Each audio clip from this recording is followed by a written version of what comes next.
Good morning, everyone, and welcome to Sabil's Mental Health and Wellbeing courses. Today is April 28th, and we have three wonderful speakers today. We're going to be talking about how to nurture our children spiritually, intergenerationally, and then how to empower them to be those peaceful, interconnected people out in the world with purpose and peace in their hearts. We have three different perspectives, and right now I would like to just do a little housekeeping. Okay, I'd like to thank Oma Center. This is an adult center during the week, and they have very kindly offered us a place. Please, if you need to use the bathroom, it's here in the back, and then there's coffee and tea around the corner. Um, I think everyone is welcome. Everyone is welcome to Sabil before, so you know that we're a 501c that's serving the underserviced population here in Tustin, California. And today we're going to start our lectures with Ustad Hassan Alwan.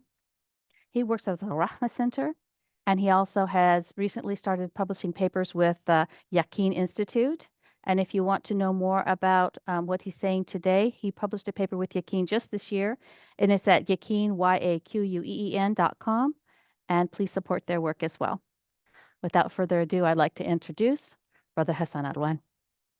I would call it parenting from the heart, right? It's like we all have kids. If all people, mostly people that are here, right? When you have kids, and especially when they're teenagers, right? How can I be a good parent to them? What does Allah want me to do? And this is a question often parents face with kids, at different age groups, right? Different challenges. So I want to speak about how can I have a heart that's connected with Allah subhanahu wa ta'ala so I can deliver to my kids that which is necessary for their well-being, not only in this life, but in the hereafter. How can I prepare them? How can I make them God resilient, through God being resilient? They learn that. They learn everything from us. SubhanAllah, they learn how to speak from us. They learn how to eat from us. But do they learn about Allah subhanahu wa ta'ala from us? And what I'm going to be speaking about is not intellectually. I can make my kid memorize the Quran. I can make my kid memorize the 99 names of Allah. But did he interiorize Allah with his names? Ar-Rahman, Ar-Rahim, Al-Kareem, Al-Ghafur, Al-Tawwab.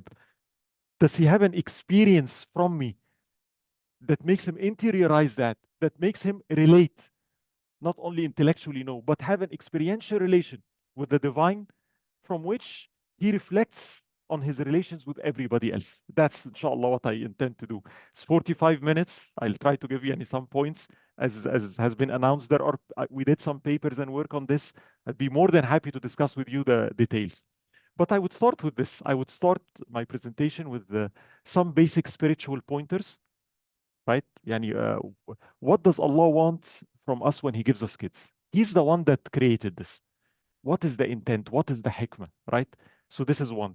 Then we'll go through what I would call this God image or attachment to Allah subhanahu wa ta'ala and how parenting can affect that. And then some practical tips on when we deal with our kids in current day society, what do we need to do, inshallah? Type. So my first thing, when Allah subhanahu wa ta'ala created us, we were created to know Allah subhanahu wa ta'ala. Ibn Abbas in his tafsir, وَمَا خَلَقْتُ الْجِنَّ وَالْإِنسَ إِلَّا لِيَعْبُدُونَ. Allah says, I have not created, humans and jinns except to worship me. Translated, يعبدون. Ibn Abbas says, يعبدون here, أي يعرفون, i.e. to know me. We were created to know Allah subhanahu wa ta'ala. And I'm not speaking about the head knowledge. I know the 99 names. When I ask you, do you know how to swim? And you say, I read 10 books about it. Did you try? No, I didn't. Then you don't know anything about it. Do you know that a father loves his son? Oh, yeah, I know that. And I would ask, do you have a son? No, I don't think you know what you're speaking about, right? So we're speaking about experiential knowledge. A human being is created to know Allah subhanahu wa ta'ala. And if you know Allah subhanahu wa ta'ala, you would see his attributes manifested in everything. Those who know Allah subhanahu wa ta'ala, they look around and they see him everywhere. Look at al-Jamil, they look at the sky, look at al-Wasi', they look at everything is a manifestation of Allah's names, right? So that's the first thing. Even the relationship with their spouse, the relationship with their kids, they see Allah's attributes manifested in things. But also, Those who know Allah subhanahu wa ta'ala, immediately, the heart, which is the organ that's created for this, would love Allah. We were created to relate. My first point. The human being is a relational being, created to relate, created to form bonds, created to attach. Subhanallah, psychology says that nowadays. So you look to psychologists, and they tell you, like, they have different counseling theories and psychologists, and they try to answer how does a human being get satisfaction. They're trying to maximize satisfaction, right? So of course you have Freud on one side, who sees the human being as what you attain satisfaction through gratification of desires. Right? That's his view, that we're just like here to just. And from an Islamic perspective, that's a nafs, a full nafs, a full ego. I'm not an animal. I'm not. This is not what a human being is. That's one form of happiness. So that something is wrong. This is not it. So other psychologists came and said, no, no, we don't agree with him. That's not right. And they moved. And some of them said, oh, a human being is not seeking satisfaction through or happiness through yani desires. A human being is seeking meaning, purpose. What makes a human being satisfied is not the feelings of happiness. Meaning. Do I have a purpose? The will to meaning. And that's Viktor Frankl, existential. See, that's Islamic, right? I need a purpose. I'm created for something. Give me a purpose. Even if life is miserable, I'll stand for that. Remember that when we raise our kids. They need a purpose. They need a purpose. They don't need to be just happy. As a father, as a mother. All what I want is I want my son to be happy, which is right. I don't want him to be miserable. I'd rather my son be in hardship, be miserable, standing for the truth, than be happy, partying, and on the wrong side. That's not what I want. And he's happy, and he's smiling, and he's laughing. I'm not, no. I'd rather you have a meaningful life, even if it costs you. Stand for the truth, like, well, that's what's going on right now. So go ahead, stand for the truth. You might suffer, but that's a life of purpose. So that's one thing, right? But the view that I'm going to incorporate more here is from a psychology perspective. It's called object relations. And they say, wait a minute, no, no, no, we disagree with Freud. The human being is seeking satisfaction from relations. If I give you $100 million, throw you on an island, are you going to be happy? You have everything, a mansion, fruits, everything, but you're alone. None of us will be happy. Why? We all recognize what we're really seeking deep down is what? A relation. Loneliness, which is now, it's actually sad. The amount of loneliness, although we live the age of connection with phones, and we're very lonely people. We don't even bond. We don't connect. We don't even know how to bond. We don't know how to have empathy, compassion, to form a good relation. It's very superficial, right? So object relation says what? The human being, your satisfaction is relational, right? Islamically, that's very true. The human being is created to relate to Allah subhanahu wa ta'ala. Therefore, our capacity to form relations is significant. If there is one thing about the human being that is even better than angels, is that we're given this heart by which we relate, right? Because it's designed to relate to Allah subhanahu wa ta'ala. You know who we're relating to? Rabb al-Alameen. The container that can do this, the container that must be really big, because Allah wants to give us what? Himself. He wants to give us a knowledge of Him, a relation with Him with all His attributes. Therefore, the spiritual heart is designed with a phenomenal capacity to relate, right? It's supposed to be, I'm relating to Allah. Type, what's going on here? Object relation says, right? My first relationship in the life of this world is not with Allah subhanahu wa ta'ala. Because when I'm born in this life, I'm 2 years old, I'm 3 years old. You cannot tell a 2 years old, Allah loves you. You'll say, okay, but where, yani, where? What is my first relationship? How did I experience love? My parents, my caregivers, right? So here's the way I understand what love is. So a parent taught me how to speak, but the parents teach me something else. What is love? Not by their words. Not by their words. By what? practice, experience. How do I know that my father loves me? For me, it's not when I did something good, he praised me. When I did something wrong, he was not happy, but he stood beside me. I know my father loves me. I know when I mess up, he will stand by me. I know I'm safe. I'm safe with him. I'm safe. If I do a mistake, I'm still safe. I know I go to him. I experience it. So the first thing we learn is not only how to speak and how to eat, which is essential, and have a safe house. We have to give those things. But what love is, we learn that from who? Our parents. Now, what's going on here? What's the spiritual dimension? Why is that important, right? Here is a very serious issue. Like, I'll go from object relations now to the spiritual realm. Object relations says something very interesting. They say, wait a minute, we notice something about the human being. Human beings later in life suffer mental health issues, suffer drastically in their life because they don't know how to form proper relationships, proper, deep relationships. They suffer where marital relationships are not good. They suffer with their children. They suffer with their friends. You get successful people. Haven't you seen in counseling? I like when we do counseling at Rahma Center, I have some statistics. 75% of the people coming to the Center for Mental Health Counseling, it's not depression, it's not anxiety. You know what it is? Relationship. Me and my son, me and my wife, me and my father, me and my stepdad, 75% of the people that are seeking, and it's causing anguish. We cannot relate. And now object relation says, wait a minute, we noticed something really interesting. The technical term, parataxic distortion. Forget the fancy name. What's parataxic distortion? They say the following in a simple way, and then I'll switch to the spiritual part. They say, wait a minute, we noticed something. The way you related with your parents when you were little, right? That becomes the blueprint. Meaning what? I'm 2 years old. I'm interiorizing things from my family, right? One thing I interiorize is what? How my dad treats my mom, how my mom treats me, how my father treats me.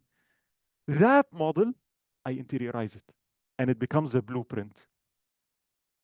Now, when I want to relate with anybody else, that's the map. So later on in life, I'm a 30 years old, I get married. Unconsciously, I find myself doing exactly what my dad did to my mom. Unconsciously, I have programmed my kid. You see, not only that, when I have kids, same thing. I'm treating them. This is how what I know, right? I want to motivate my kids. What do? I do what my dad did. For example, bullying them. Look, and I'm going to speak more about this. We love our kids, and that can cause problems because if I don't know how to love properly, I will do things in the name of love that can hurt other people. And I'll give you the example, right, of that. So how is that related to spirituality, the spiritual view? Kids are a gift from Allah subhanahu wa ta'ala. The first thing to know, a very spiritual perspective. When I'm a parent, how do I view my son or my daughter? Hiba min Allah. Allah zil wahab. Hiba, a gift. You know, when you give gifts, gifts are what? Extra things. They're not rizq. There is rizq, which is a provision, right? Those are the extra presents, extra gifts. And you find that in the Quran. وَوَهَبْنَا لِدَاوُودَ سُلَيْمَانَ رَبِّ هَبْ لِي مِن لَدُنْكَ وَلِيًّا. Zakaria, right? When he's asking for children, هَبْ لِي. This is an extra thing. Meaning what? It's a gift. Why is it a gift? Here is a spiritual perspective. Here is what's going on from a spiritual perspective. And this is important, relating to object relation. Allah subhanahu wa ta'ala creates a baby, right? The baby needs provision. He needs to eat. So yes, he provides for the baby, whether it's milk, food, right? And Allah provides, he needs to eat. But the baby needs what? He needs love. How does Allah give a love to a 2 years old? Allah has two ways to give a person. He can give you directly if I'm sick. Ya Rabbi, please cure me. What can happen? You're granted, khalas. He's a shafi. But sometimes Allah gives me cure on the hands of another person, right? Go to a doctor. And then he gives the doctor the intellect, the ability to see what's going on, and he makes him the tool to what? Cure me. Allah can help them immediately. Forget all of us, right? But Allah sometimes say, no, maybe we need Salah ad-Din, right?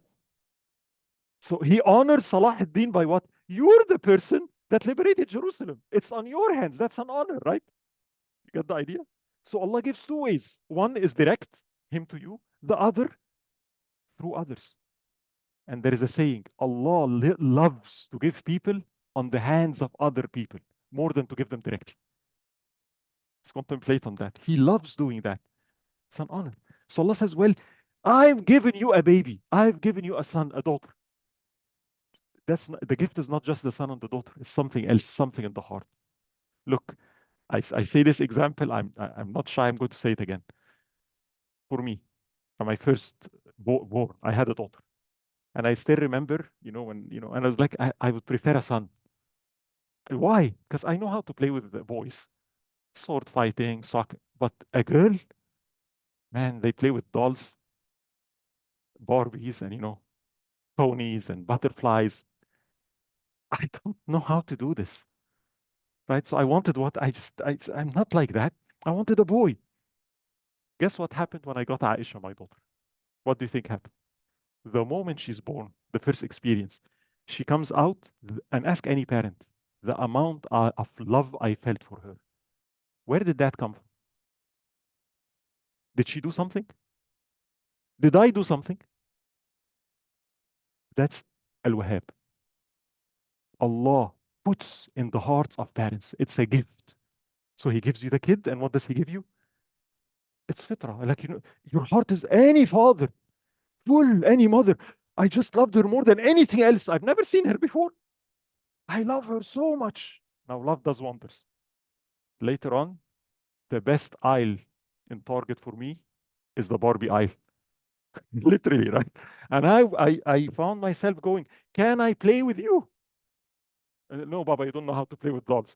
Please, right? What happened? Love does things.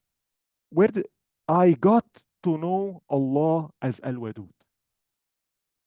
He gave me his name. Al-Wadud is the one that creates love in the hearts of people. Al-Wadud is one that not only loves, but expresses love. Al-Wadud is love communicated, love expressed.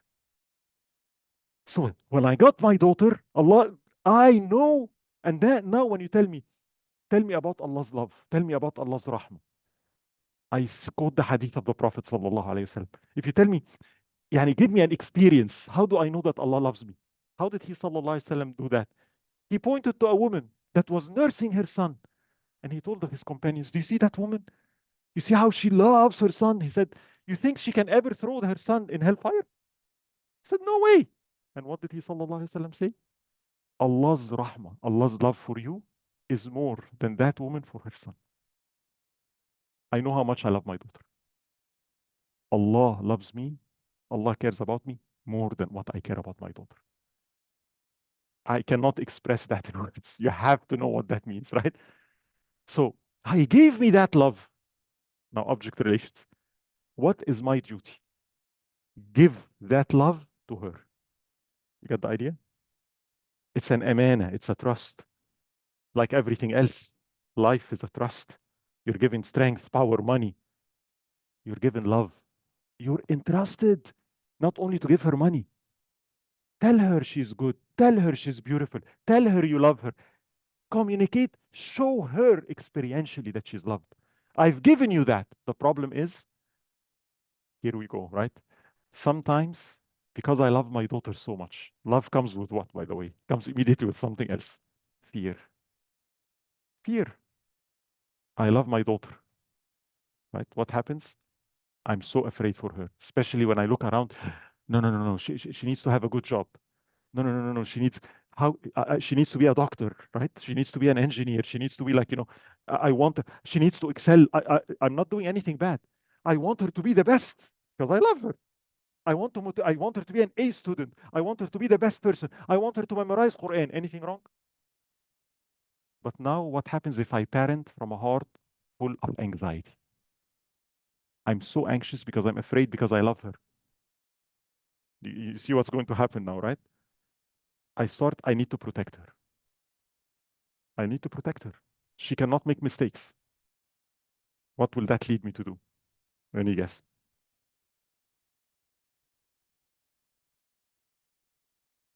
Have you ever seen, especially with teenagers, when it's time, as the Quran says, look, in Surah Al-Insan, right? And this is again a very interesting verse. Look, إنك لا تهدي من أحببت. You cannot guide those whom you love. Autonomy. Allah loves me, right? Does He give me freedom to do things? Because He's secure. What if I make a mistake? So there is a way back, right? As long as you know how to return back, you can have autonomy.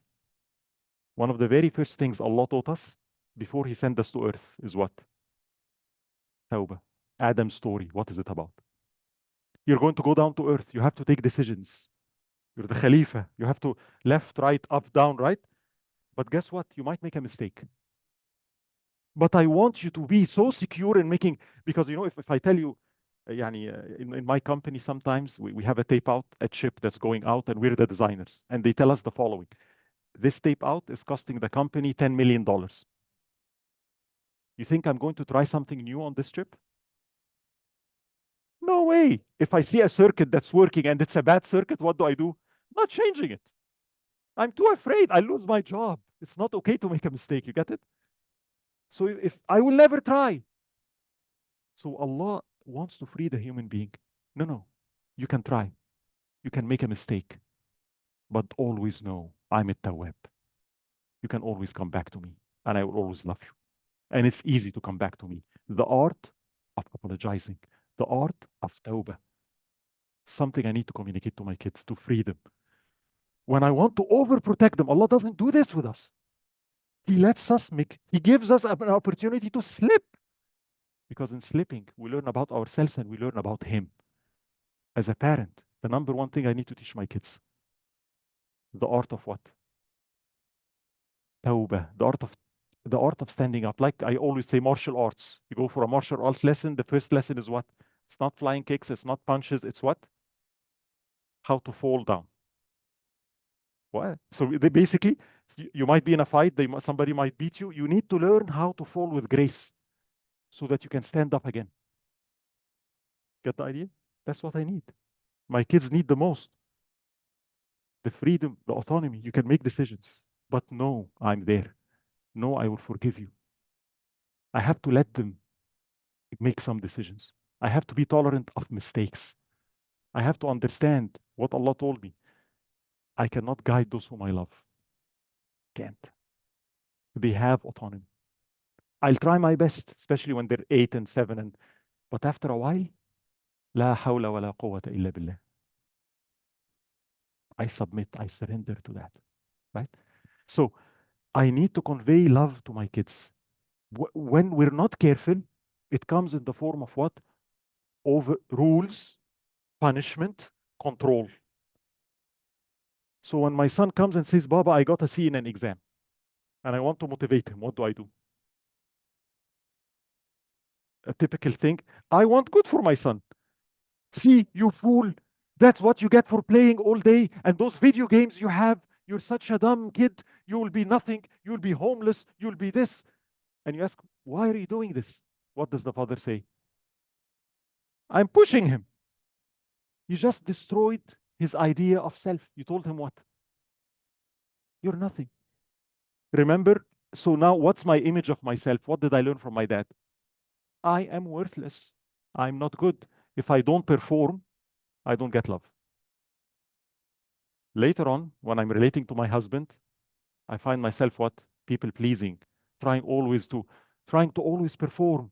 So scared if I made a mistake, he'll abandon me, he'll leave me. Where is that coming from? You get the idea? I've been programmed, right? The problem is, the worst thing is if I take this blueprint, how to attach, right? And I start applying it on Allah Himself, which is the problem we see. I'm now 20 years old reading the Quran. Guess what eyes I'm reading? I'm trying to know who Allah is. I'm trying to attach, bond, relate, love Allah.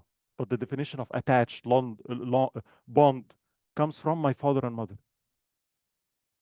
So if my father was punitive, threatening, I learned that I view Allah the same way. If I don't do everything that Allah says the way He wants, He's going to throw me to hellfire. If I make a mistake, He throws me out.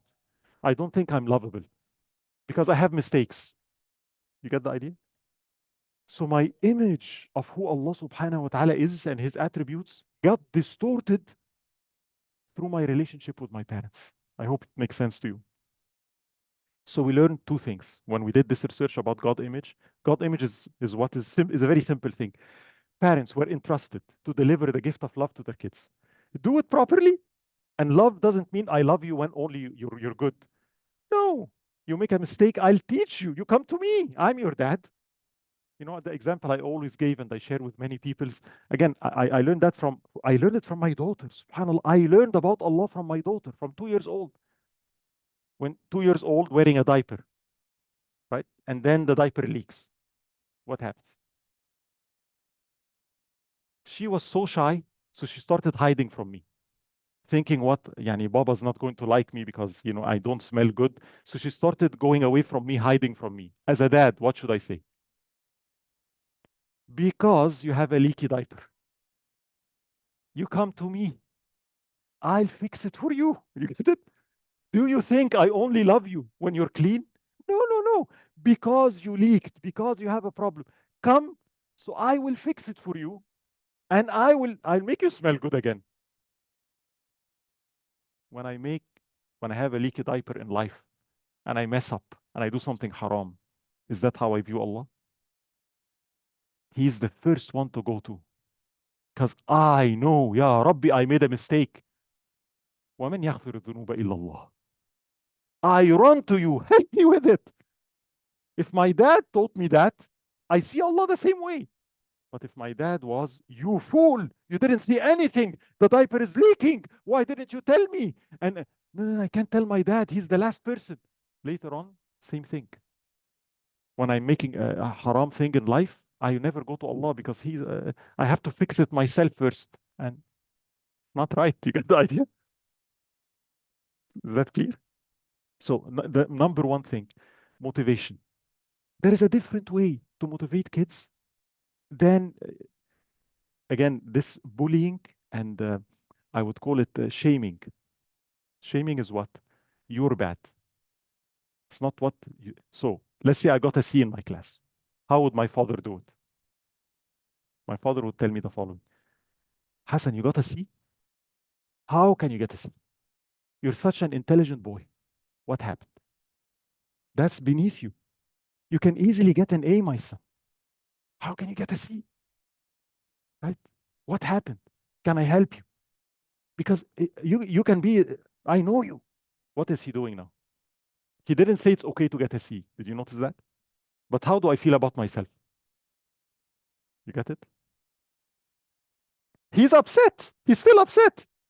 He might be like, those video games are yeah, taking, no, you can't play video games anymore. Because you're good. Because yours. It's beneath you, you see. So my sense of self is now, I can't do this, not because I'll be punished, because of what? Something else, because I'm better than this. That is haya. Haya, a khuluq that we need to give our kids. Haya is what? When I know my self-worth with Allah, I don't say the F word. Why? Not because my dad is going to punish me. Not because this tongue says La ilaha illallah Muhammad Rasulullah. How can a tongue that say La ilaha illallah Muhammad Rasulullah say the F word? I have a valuable tongue. See, this is my sense of self. Where did I get that from? My father helped me build that. My mother helped me build that. That's in the Quran. Maryam alayhi salam, you know her story when she went and Jibril alayhi salam came and she was granted a miracle, Isa alayhi salam, Jesus. And she had a problem. Now I'm going to return to my people and what are they going to say, right? So she comes back, وَأَتَتْ بِهِ قَوْمَهَا تَحْمِلُهُ, right? The Quran says she came back to her family carrying a baby boy. What did they tell her? يا مريم لقد جئت شيئا فريا يا أخت هارون ما كان أبوك امرأ سوءا وما كانت أمك بغيا. Notice how her family addressed her. Maryam, you've done something that's hideous. What? Notice, it's not you are terrible. your behavior is not good. And notice what they say. يا أخت هارون. Oh, sister of Harun. What does that mean? Harun is a prophet. You are the one that worshipped so much. You reminded of us of the prophet Harun. See what they're telling her? You are so great. You are a worshipper like Harun. How can you do something like that? Your father was a noble man. Your mother was a noble woman. It's not befitting. You get the idea? So if I do that, I'm still telling my kids what this is not good because you are much better than this. That fosters in my kid what? Haya. I hope that's clear. So that's a very important lesson. The second, and by the way, research, and again, I didn't have time here to, the concept of shame. Shame your kids. Shame meaning what? You're a fool. You're a loser. You, right? Later on in life, they think they're unworthy. They think they're not good. They think they're not lovable. They think they have to perform. They think Allah will not accept them. So when they read the Quran, they think, I'm definitely going to get punished. And they're so thinking so low of themselves with Allah subhanahu wa ta'ala. Something very interesting happened, the research shows. If I say it to you, you won't even believe it. They're afraid of compassion. What? When I saw, I didn't understand. What do you mean fear of compassion is something good? Do you want compassion? Yes. What if I tell you there are people that are afraid of compassion? You want me to give you an example? I'll give you an example. I'm going to give you an example, right? Because like you see, like like what? How? I remember myself like doesn't make any sense. It took me a while to get. I'll give you a practical example. So let's say there is a sister, like you enter here and there's this young sister and she's crying tears. What happened? Said today I had an exam. I did it so bad I got an F in the exam. Because yesterday I didn't study. I went out with my friends. We went to a movie theater and I didn't study. Now I got an F. I'm a failure. I'm no good. I don't know what to do. This is terrible. What are you going to tell her? You tell her what? You hug her, the first thing.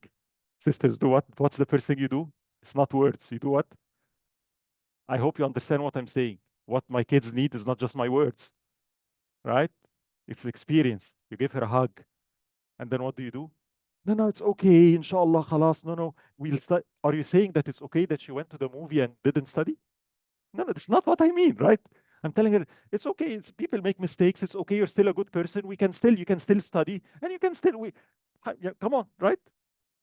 And not only that, I'm with you, and you see, you're still a good person. See the message? And I'll help you how to recover from that. Now, if you see me, may Allah protect me from doing that. If you see me going to that sister, may Allah protect me. And I'm telling her the following: you fool, you're going to be a homeless person. This is what you get for what you did. Didn't I tell you to study? You deserve it. You will be nothing. You're such a dumb girl. What are you going to say about me? What? What are you going to tell me? I'm what? Rude, bully, right? And then I tell you the following. No, no, no, no. I'm trying to help her out. I'm doing that so she to motivate her to study. What are you going to tell me? Does it work? Hello. You agree? If that young girl is you, is me, how do you speak to yourself? A or B? Do I put myself down? Here. I found out that many people, when they make a mistake, guess how do they speak to themselves? They bully themselves. And you tell them, wait a minute, why? Why are you doing this to yourself? What would they say? And you tell them, wait a minute, can you be kind to yourself? Can you be compassionate to yourself? What will they say? They're afraid. No. Why? If I'm kind to myself, my standards will drop. If I'm compassionate to myself, I'll be a loser. The only way for me to work is what? You get it? Where did you learn that from? That's the only way. My parent didn't show me any other way to motivate me. You get it? I don't know the other way. I didn't know that there's another way to motivate through what? Appreciation, through haya. One of the most powerful ways to motivate is, if you go to your son and say, son, khalas, I forgive you. Some of the most righteous people, when they look to Allah subhanahu wa ta'ala, they have haya. They say, وَسَوْأَتَاهُ مِنْكَ وَإِنْ عَفَوْتَ. Dear Lord, how terrible I feel, even if you forgive me. Do you understand the concept? For me, what makes me sometimes not do something is, will it disappoint my mom? Will my mom be sad? It's not I'm afraid of her punishment. As a matter of fact, she will not punish me. Just, I don't want to disappoint her. I love her so much. It's not befitting for me. She would learn that I can't do that. It's not me, right? So I speak to myself this way. Hassan, what have you just done? You went out. This is so foolish of you. No, no, no. We're better than this. You can do better. You can get an A. You can recover from this. Go ahead. Work out more, right? See, where did I learn this language? My father and my mother. So one of the first things I need to teach my kids is what? This concept of haya, compassion. So haya is the antidote of this bullying? Yes. Yes. So fear of compassion comes from shame, right? That I'm so afraid that if you're kind to me or I'm kind to myself, so I'll give you a religious example. You say, من كان آخر كلامه لا إله إلا الله دخل الجنة. Whoever his last words is لا إله إلا الله will go to Jannah. Don't say that to people. Why? Because then they won't work. So what should I tell people? Tell them about hellfire. Only. Hellfire is in the Quran. It is. But why are you so afraid for me to speak about the rahmah of Allah? Because if you do that, people are not going to go to Allah. Who told you so? Where are you getting that from? Actually, it motivates people more because they go to Allah out of love. I want to serve my husband because I love him, not because if I don't, he's going to leave me. Anxious attachment. I'm not pretty enough. I'm not good enough. I'm not decent enough. I can't say no to my husband because he will be upset. He will leave me. I have to obey everything. I can't express myself. Wait a minute. No, no. You got the idea? Where did you get that from? The best way to motivate is actually love. Parents, right? So that's one dimension. The second, and this is such a powerful thing, and I kind of had a hint of it, and I'll say it quickly. Sometimes, and it's right, I want my kids to obey Allah. Is there anything wrong there? No, right? So my kids don't pray. I want them to pray. What do I do? If you do not pray, what happens? Allah's watching you. Is there anything wrong? Isn't Allah? Son, Allah's watching. Allah sees that. You disobey Allah and you want to succeed in life, you will never succeed in life. Right? Allah saw what you did, right? By the way, yes, Allah sees me. Yes, Allah is al-Hakam. That's true. But when this is the message I'm giving to my kids, and notice, why am I doing this? Am I a bad father? I wanted good. I love them. Notice the way. But I'm communicating love through what? Commands and rules to protect them. Remember what we said? I need to protect them. So I need to put so many rules, and they need to follow all the rules for their good. I intend good. But the method I did is overly. What do you think? What kind of image will they have about Allah subhanahu wa ta'ala? I'll give it to you in one sentence. We found out that they have what I would call a cop-like image. What's a cop? Is a cop bad? Is a policeman bad? No. But is a policeman someone that you go for a hug?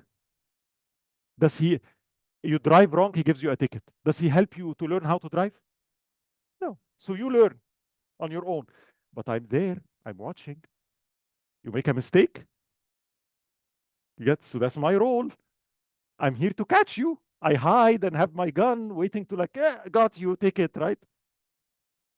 So when we do that to our kids, guess what they see Allah like? That's exactly what Allah's watching. So that if I make a mistake, he gives me a ticket. And therefore, my relationship with Allah becomes what? Tell me about the minimum set of rules I must do to get away. You know, when you ask, how fast can I drive on the freeway and not get a ticket? 70 miles per hour, right? Okay. So I always want to know what? The limit. That's my relationship with Allah. So Allah's like what? A cop. Rules, rules, rules. We found that people with a God image of cop-like, so people that have a God image of cop-like, right? Subhanallah, they're the ones that struggle most, and you won't believe this, with doubts about Allah, anger about Allah, trouble following commands, trouble with Allah's decrees. Those are spiritual struggles. You know, some people, why did Allah do this? Why did Allah do this, right? Or some people tell you, why is Allah commanding me to do this? Why did Allah, you know, some people can't get it. Why is this haram? Why must I do this? Why can't I do this? And some people take it easily. We found out that the number one factor that differentiates between both two groups is what? It's not a logical. It's not a why. Tell me why. They're not. They see Allah. What they're telling you is the following. Why is Allah such a cop? You know, when my son was little, I told him the following. I was teaching him, right, about life, and I was telling him, the life of this world is a test, right? And he says, oh, so Allah's going to test me? So what did I say? Yes, Allah's going to test you. What did my son say? That is so mean. That is so mean. Why did he say that? What is the image in his head? When an examiner tests you, what does he do? You see, what image do I have? This professor, especially in Egypt, well, they enjoy your failure. I give you, here is your paper. Here is the questions, right? And I'm doing what? Go ahead, answer. You see that? And the test is difficult. And if and I'm going to grade it. You made a mistake. See, right? So when you say Allah's going to test you, which is Allah's going to test us, right? But if I have this image that Allah's so distant that he throws at me a test and he just takes a step back, and what does he do? Show me if you can do it or not. And if you don't, you get punished. Is this who Allah is? What is the attribute missing here? I found Al-Mu'in, Al-Nasir, Al-Wali. Al-Wali. Al-Qarib alladhi yarhaq, Al-Habib alladhi yansuruk. The most near that will take care of you. The most loving that will help you out. So Allah is saying the following. Life is a test. Don't take it alone. Bring the questions to me. I'll answer them for you. That's who Allah is. You get it?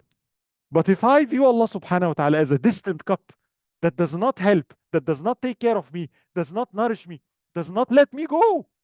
Okay, Mr. Cup, I overspeed. I was 85. I'm sorry. You have to take a ticket. Right? That's not Allah. Allah lets me go all the time. Allah's al-Halim, right? So al-Mu'in. Allah's the one that aids. Allah's the one that takes care of, right? I need to reflect that to my kids. What is your challenge? Especially when you do something wrong. Come to me.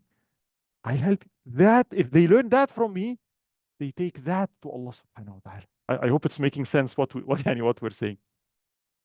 I can keep going, right? One interesting attribute, and I don't know, I'm over time. One interesting attribute, al-mana'. I speak a lot about this because it's so needed. Allah loves me. I love my son. I love my daughter. One problem is I don't show love properly by doing the other extreme. What is it? Because I love them so much, I want them to be happy all the time. What do? I say yes to everything. Right? Yeah, yes to everything because they smile. I want them to smile. I want them to laugh. I want to optimize happiness. So I want to do what? Cater to give them everything that makes them as happy as possible. Everything that I did not have, they get. You want an electric bike here. You want a PlayStation there. You want a new video game here. You want, why am I a bad parent? Is it a bad intention? No, you love them. But guess what? This is not how Allah treats us. See? So how does Allah treat us? Allah's al-Mu'ti.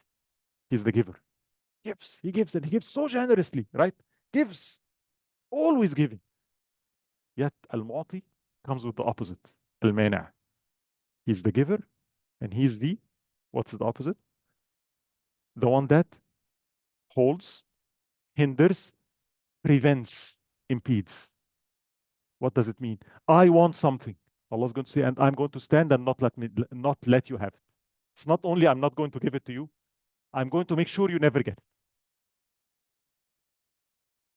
Ya Rabbi, ليه كده? Why? Why? Right? And it's interesting. Guess what it says? Al-Mana' is the one that impedes, prevents, holds back to protect. If I give you everything you want, what happens?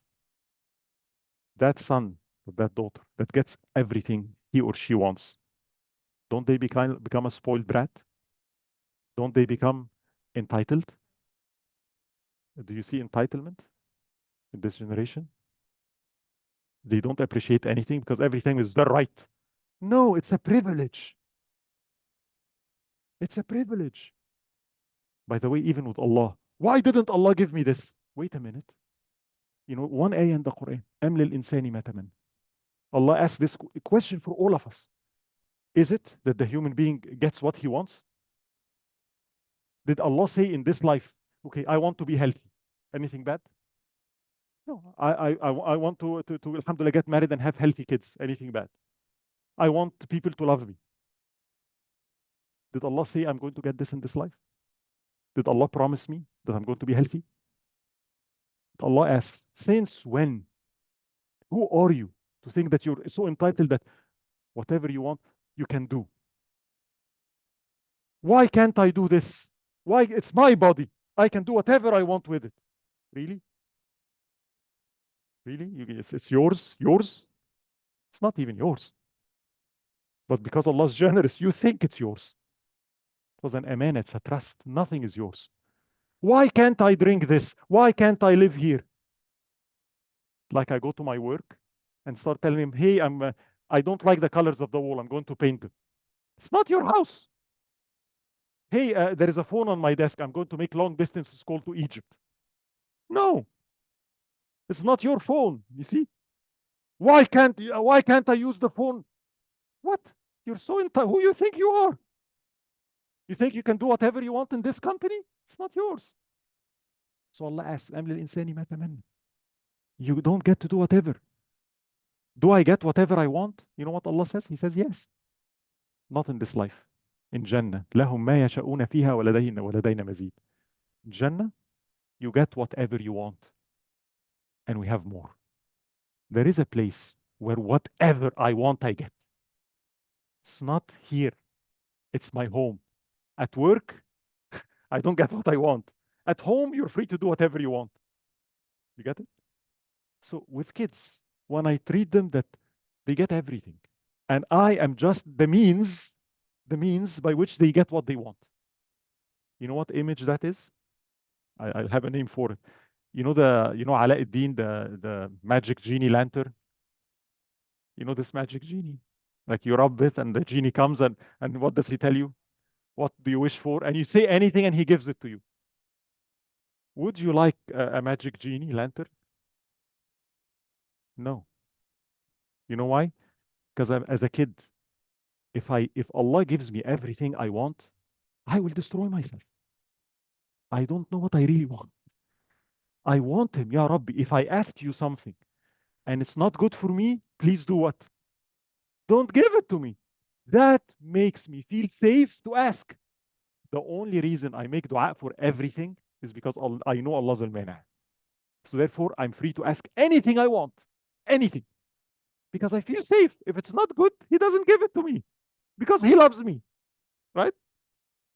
But if every time I ask, he gives me, guess what happens to me? You feel insecure, you feel not protected, and then I become a spoiled brat. So when we treat our kids like this, when we don't tell them no, I'll give you a simple example, right? And again, I'm not a mean dad. So sometimes, and my son still remembers this. He would tell me, "Baba, can I have this Lego set?" Okay, right? So I go buy the Lego set. Bilal, here is your Lego set. Oh, thank you. Wait, you can't open it. What? See, yeah, you'll open it next week. Why? Why? Why? Because I said so. You can hold it. You can look at it. Do you understand? But you have to wait 1 week. Right? Baba, why are you doing this to me? Right? You don't get, and I tell him so that you would learn patience. Not everything you get instantaneously. You need to restrain yourself. You need to understand that I can tell you no, and you have to follow. I learned that from my dad.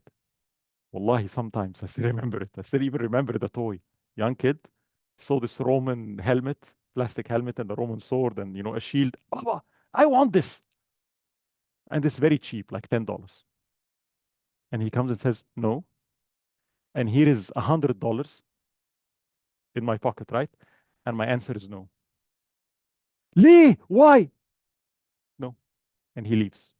And I have the money in my pocket, and I'm looking at the toy for how long?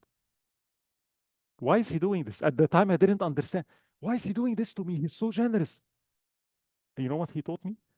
Not everything you want, you get. You don't. I know you're sad, but I'm teaching you something. By depriving you, I'm giving you.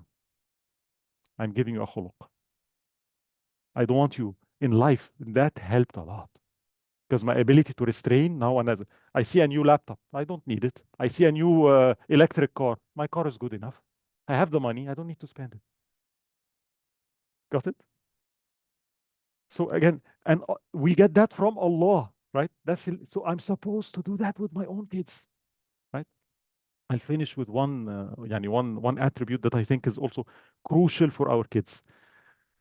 Through a hadith of the Prophet sallallahu alaihi wasallam, some people came to the Prophet sallallahu alaihi wasallam and they said the following: "Inna na'kul wa la nashba." Oh, Prophet of Allah, they're complaining about something. We eat and it's never enough for us. Scarcity. We live in the United States, yet everybody feels what? We don't have enough. I'm not beautiful enough. I don't have enough money. My house is not good enough. Scarcity, right? Hirs, I want more, more, more, more, right? So they were telling him, we noticed something. We put the food, we eat, but everybody is what? It's not enough for us. We more, right? What did he sallallahu alayhi wasallam say? Now notice the lesson. He said, لَعَلَّكُمْ تَتَفَرَّقُونَ. Perhaps you eat alone. And they said, yes. He said, no. اجتمعوا على طعامكم ثم سموا الله يبارك لكم فيه. No, no, no. Gather collectively.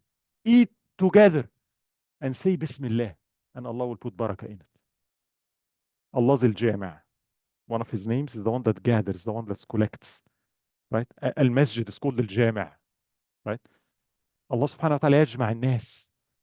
One of his attributes. He can gather and Jama'a. Pray in Jama'a. Pray in Jama'a. Hajj, do it together. Fast, fast together. Jama'a. Unit. We're a collective culture. What am I referring to here? The individualistic nature. And this is something we teach our kids. I'll give you research results. In a research paper from Harvard, I think, they were studying what predicts life satisfaction, what predicts uh, resiliency against drugs. You know, like some people take drugs and some people don't. What are certain factors? One of the interesting finding was they found out that people that eat dinner together, that's all what they do. You know, dinner time, family dinner time, have more life satisfaction, more success at school, and more predictive of what they're not going to use drugs. It looks like it's not correlated. What does that have to do with that? We are, again, relational beings. It's not normal to have my phone and that's my relationship and I'm eating, doing this. This is not a human being. I don't know how to relate because I'm relating to my phone all the time. This is not a human. But it satisfies me. Everybody's doing everything. But so when I struggle in life, I see it in the masajid. Sisters sitting together. None of them is doing okay because I know them in counseling. And how are you doing today? I'm good. How are you doing today? I'm good. You're not good, and you need to talk to her. And you're not good. Talk to each other. Yeah. We don't know how to do that. When I want something, I do it myself. When I want something, I go to the internet, find a doctor. I don't ask another person. Embarrassed, right? And I'll quote something for you, very interesting. The Prophet sallallahu alaihi wasallam, to teach this. It's a very interesting hadith. He says the following: إن المرء يسألني الشيء وأنا أحبه فأمنعه. One of you would ask me something, and he sallallahu alaihi wasallam is very generous. You all know this.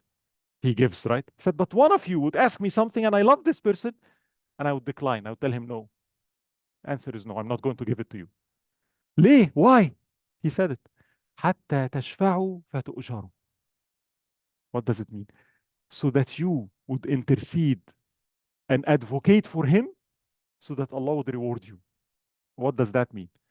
See, the brother is asking me something, and I do this. Oh, you want this? Notice what I'm going to say and then say, no, no. What am I doing? Huh? So, so one of you is going to do what now?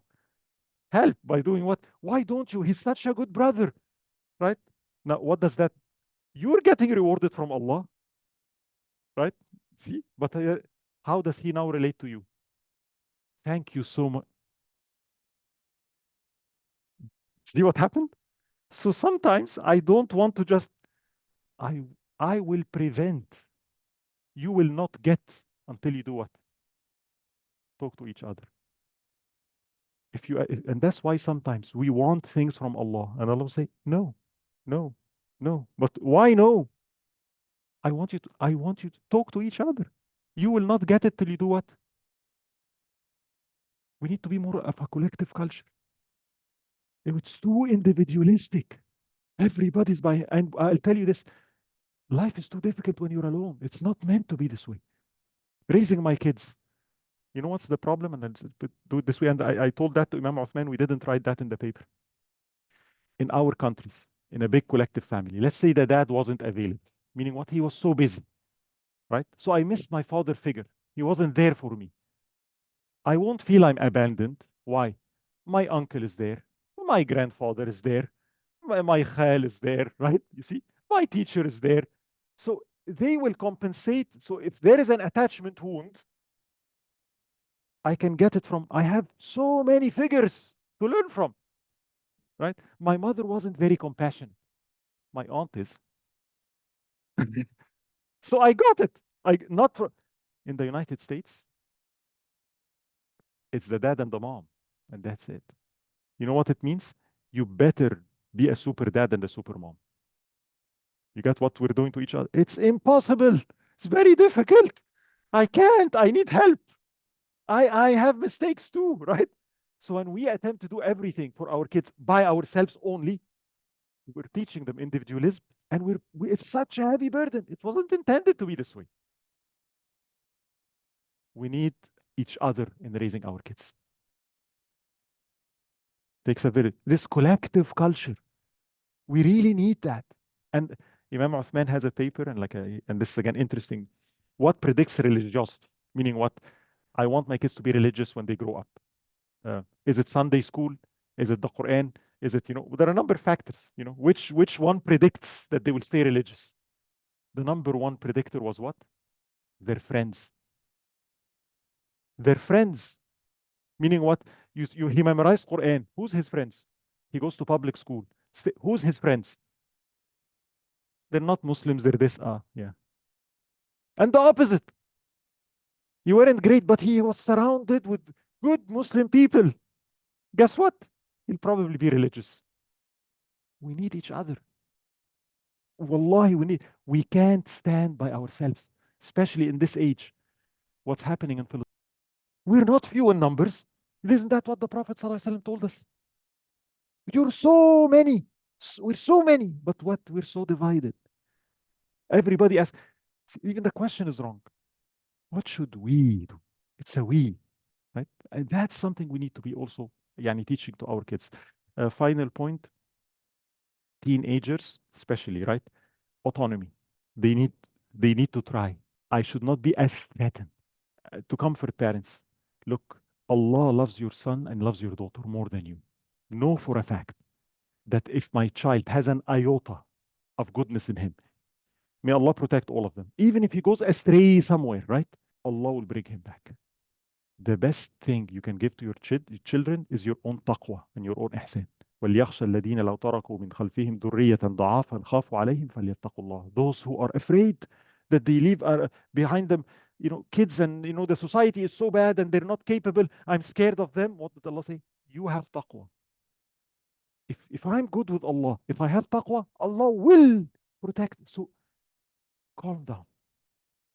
Allah will take care of them. We do our best. We try our best. But at the end of the day, it's not in our hands, and I'm assured Allah will bring them back. Rest assured. With your own piety and ihsan, Allah will bring them back. طيب جزاكم الله خير. سبحانك اللهم وبحمدك لا إله إلا أنت نستغفرك ونتوب إليك. Yes. So this is also from one of the Carl Rogers counseling theories. This is where it's originating from, the concept of client-centered therapy, and it has its own history, right? And it has its own model. Unconditional love from an Islamic perspective, right? How do you relate that to Allah? I'll tell you one thing. There is something with Allah that's always unconditional. What is it? Always, right? Before Allah subhanahu wa ta'ala created the humanity, before, you know the story of creation, Genesis, right? In the Bible, it starts, well, Allah created the sun, Allah created this, right? Our story, before the humans were created, before earth, before everything else, Allah created something that the humans need. The Prophet ﷺ told us, it's a door in a spiritual realm, and it's so wide, and it's always open. What is that door? Al-Babu Tawbah. Tawbah, meaning what? You can always come back. Always, always, unconditionally, no matter what you've done in life, no matter what it is, you always can come back. So this is completely unconditional in Islam. There is nothing that stands between you and the truth. Always, right? Now love. Yes, I love you. Of course, there is the fitri love. You're my son, I love you, right? But there is a concept of al-wala and bara, meaning what? Because I love you, it doesn't mean I give you what you want. You drink, you take drugs. Because I love you, I cannot give you money. Because I love you, you cannot stay in that house. Don't you love me? Yes, I love you. But love does not mean I, right? Because I love you, I can support that. I can't do that. That's called codependency. When in the name of love, I do everything. So, son, I love you, but what does that mean? You want an example? Umar ibn al-Khattab, his son, complained. Abdullah ibn Umar. He said, Father, me and al-Hussein, son of Ali, Imam al-Hussein, right? We're the same generation. You always give him more than me. When it comes to giving money, like, why? You're favoring him over, I'm your son, right? And it's not even fair. Why are you giving him over me?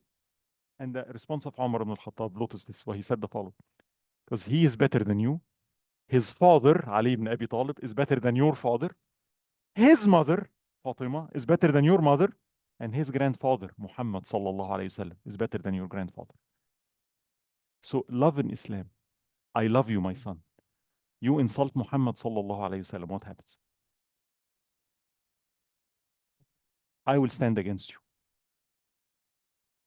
Because I love Allah subhanahu wa ta'ala. So my love for you, yes, I love you. I'll support you. But I cannot allow you, ever. If you do that, I love you, my son. You steal, I'll be the one to report you. I'll try my best. I'll help you out. But don't think, that this concept, because I love you, which is the unconditional love, it means I'll support everything you do. I'll be crying, and they need to see this. And I'll tell you how, as kids, when they make a mistake, right? And again, you have to delay punishment as much as you, rarely, but sometimes I have to punish them. It's good for them. There is a difference between I'm punishing my kids and they see vengeance, meaning what? This is what you get. You know what I mean? They see it, versus I'm punishing and they see me, I'm in pain. I love you. I had to punish you, but you can see I'm doing something I don't love at all. You get it?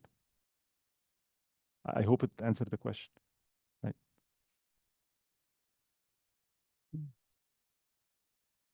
Yeah, no, this. By the way, the issues of boundaries, it's very relevant, and there are extremes in it. And I'll put it this way: yeah, we have extreme cases. I mean, I've seen cases that literally people got married. They just got married. 7 a.m. next morning, the mother-in-law steps in, opens the door, wakes the bride up, go make breakfast for my son. What do you call that? Now, that's even not Islamic. It's not even right. It's like completely wrong, right? I'm his mom. Where is that coming from? Like, just again, return to what I said. Autonomy, self-differentiation. In the Quran, again, إِنَّكَ لَا تَهْدِي مَنْ أَحْبَبْتَ. Your son is not you. My duty is to raise them up. After a certain age, I have to let go. It's the sunnah.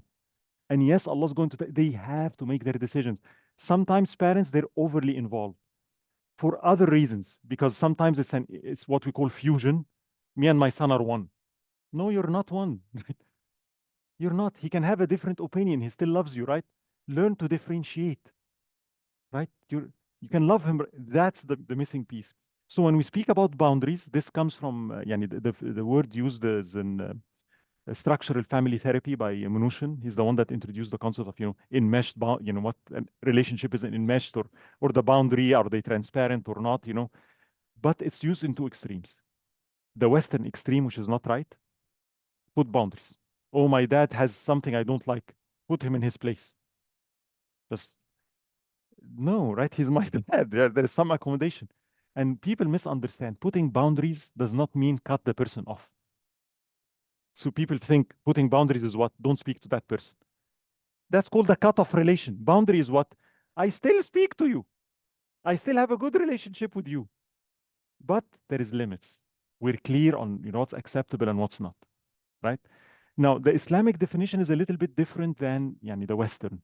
The Western is very individualistic. You don't take the opinion of anybody. You do whatever you want. We're more like, no, sometimes my family is important. My mom is important, right? So I need to be somewhere in the middle. So I have the right, and I'll tell you that. This is very important. If I'm raising my kids, let's say my dad or my mom wants them to watch a show on the TV. And I'm saying, that's no, it's not going to, I know that show. No way. It's my right to say no. And even if they use the religious shame and guilt, same technique, which is what? Don't you know رضا الرب في رضا الوالد? Right? The contentment of Allah is in the contentment of the father and the mother. You call yourself a good Muslim? Look, if you do not do what I say, I'll be upset and Allah will be upset and your prayer is not accepted. What technique is that? See the shaming? It's again the same thing, the same problem. This is not how you motivate him to do. Or the passive aggressive. You call your mom. How are you doing, mom? Yalla بقى, I'm alone. Nobody asks about me. I'm just lonely all the time. What is she saying? Oh, sorry, mom. Right? And you go, right? Yalla بقى, all what you care about is your wife. It's okay, son. So go stay with your wife. No, mama, no, no, right? You get the idea? So those techniques, those are realistic things, right? But I'm not doing anything haram. And you know what? With my kids, especially with my household, I get to say how I want to live my life. But yet I honor my parents. So my father tells me a realistic thing. For example, son, you have to shave your beard. What do I do? How dare you, Baba, you do that? That's not your business. I'm a different person. I don't have, that's the Western thing. Uh, you know, assert yourself to your dad. He's not my friend. I can say, oh, Baba, I know you're afraid, maybe maybe I'll get abused, Yeah, I'll consider. I'm not going to. I'm not convinced. I can accommodate him. I can be kind. You get it? But at the end of the day, that's my decision, right? There's nothing wrong in that. So with our kids, we need that kind of, and you do whatever is necessary in a kind way to maintain a relationship, but raise your kids the way you want. And yes, sometimes can change our parents.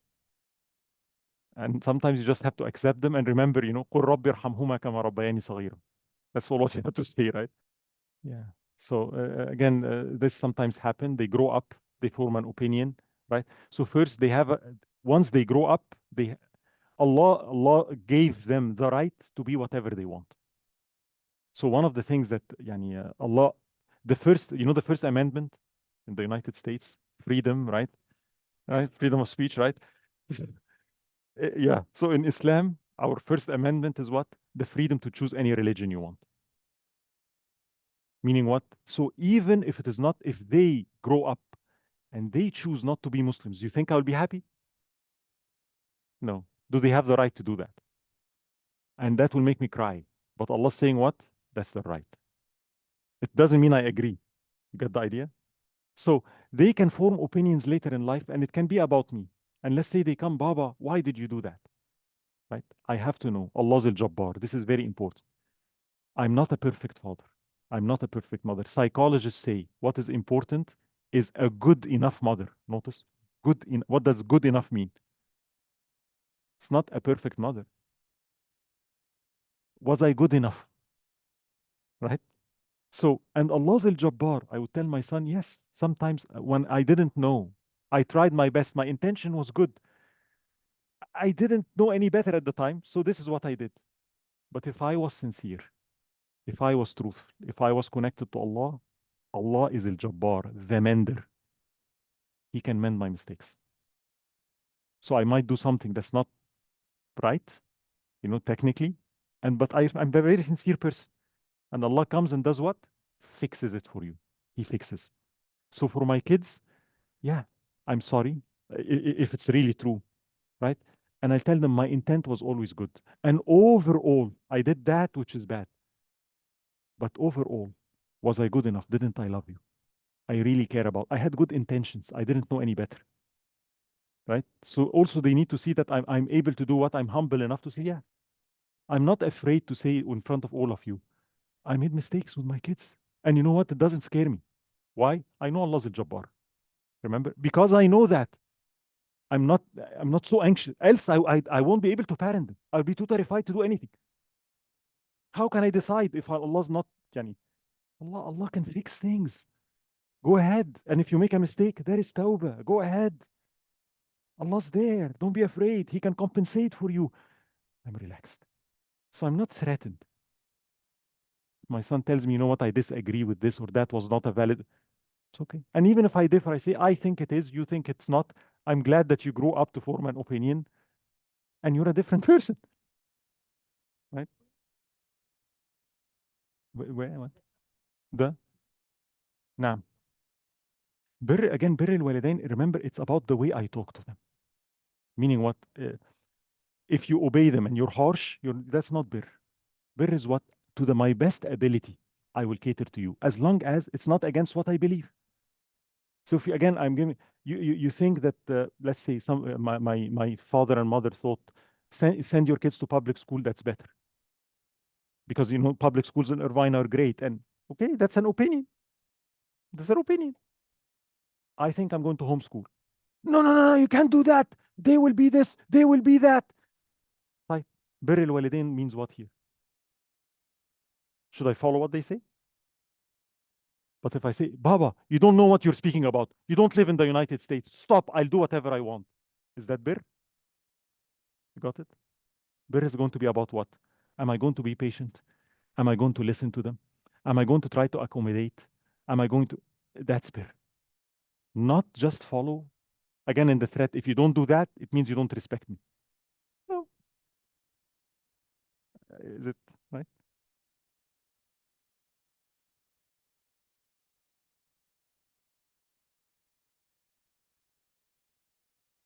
Yeah, may Allah protect me.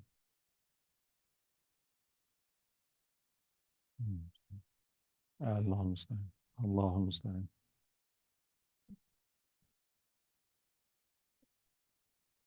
Okay, so that's al-wala wal-bara. This is a very important concept. So, number one, you always make dua for them.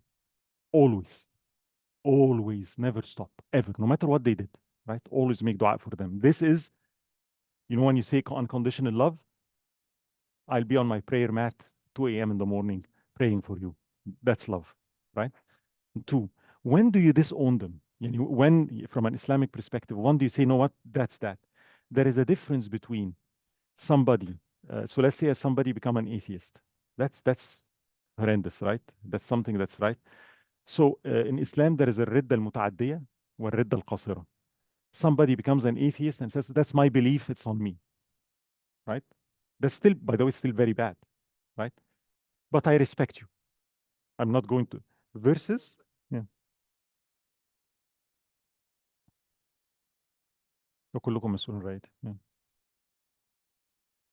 I am coming to that, right? So if that person is mutaaddi meaning what? I'm going to go and preach against Islam. And I'm going to come to your house and I'm going to talk to your children about atheism. What do I have to do now? No, right? So there is even in Ridda, right? Somebody who's this LGBT stuff, right? Somebody is like that, and let's say that because there is ranks. So my son is saying, I do that. I know it is wrong, but it's my desires. I have a girlfriend. I know it's haram. I drink and I know it's haram. But I'm not going to show it in public, right? I'll be very upset at him. But there is still goodness in him. What is it? إذا بليتم فاستتروا, right? He's trying. So I'll help you. I'll help you, right? See, I'll help you. I'm together with you. Baba, I unfortunately, I tried cocaine. I think I'm an addict. I need help. It's going to take me years. Do you, that's, that's good. That's the first step, right? Now, the second is what? No, I think it's okay. Yeah, right? But I'm not going to preach it out. That's the kind of like, okay, like, right?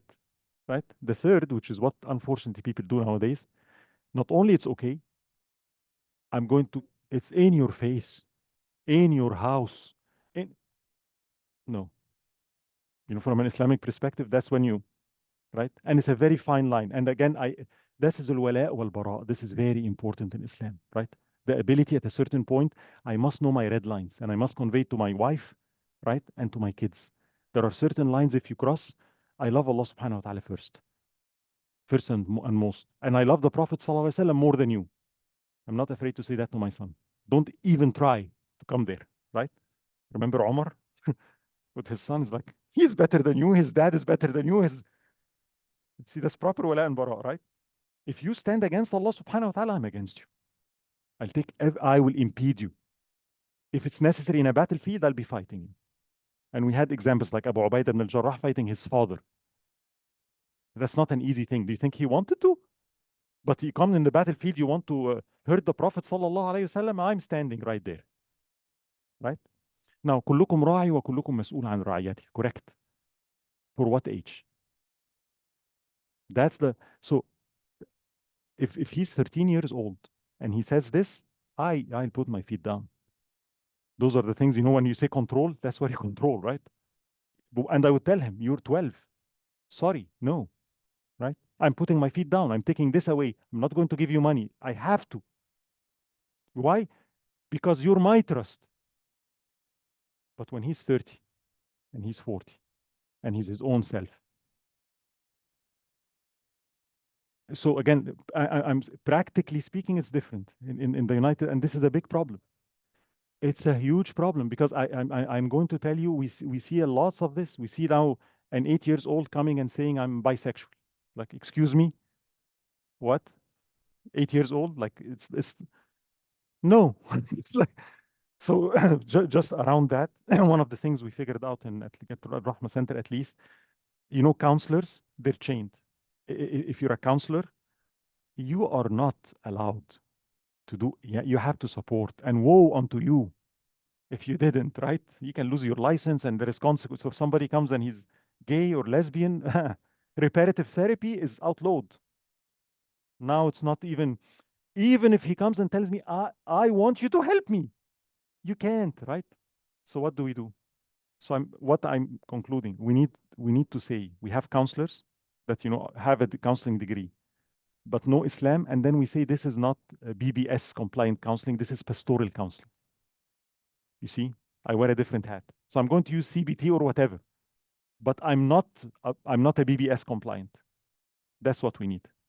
I'm going to counsel from the Quran and the Sunnah. Yes, I impose my values on my clients. Yes, this is haram. According to the regular counseling, no, you can't do that. If he thinks it's okay, you have to go with it. No. And many of us, that's what I'm expecting from you as a counselor. Tell me. Right? So I think that's a solution, practical, pragmatic solution. In the counseling center, I hate to say it, we do have many cases, and I don't know why, girls that are lesbian. It exists a lot. I have my theory yes, and in religious families, and I have a theory why. It's just a theory, but like there is no proof. I didn't do the research for it, right? But yani, okay, think about it this way: boys are not available for girls, right? So you're 12 years old. You have a girl, another girl that's not Muslim in the school. You like her, you go out together. That's normal, right? You remember you're 12, you're 13, and you're depressed and you're sad, and then all of a sudden this girl comes and tells you, I know why you're sad. Maybe you didn't explore yourself yet. Maybe maybe you're not really straight. Hey, don't you like me? I like you too. See, maybe that's it. Don't you feel happy with me? And the girl would say, yeah, boys are so nothing. Boys at the age of 12 and 13, at the age of 20, are they, how emotionally mature are they? I don't need to tell you that. So girls find like, she understands me. She understands me. Boys are problems, right? And then why don't we explore it? Now, our Islamic rulings. My best friend wants to come to me and we're sitting in my bedroom. Any problems? You got the issue, right? So now I don't know. It's like, what do I have to do now? Open doors, you know. I don't care, girls or not. I mean, we reached a time, yani it's things are very strange. I had a friend in Amsterdam, right? And there is a reason I'm mentioning this. He's telling me when I first arrived to the country, I used to go and, you know, sit beside guys. I don't want to sit beside a girl, yani, you know. Said now I sit beside the girls. Why is he saying that? No, you sit beside the guy, they hit on you. It's worse. He's telling me like I'm safer with them, right? At least it's, where are we? It's very sad. So we live in a very strange, and this is what I'm saying. If we do not stick together, if we do not provide an alternative, a community, by myself, I don't think we'll make it, especially with our kids, because it's too big. We need to stick together as a community. That's the only thing I can tell you. Allah. Yeah. يا رب. آمين. Yes. جزاكم الله خير. جزاكم الله خير. No, والله it's like الحمد جزاكم الله خير. I hope it's useful إن شاء الله. الحمد لله. جزاكم الله خير. My pleasure. I know, and I feel so bad now. It's like this.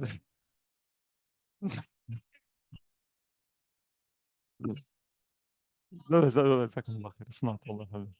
الحمد لله.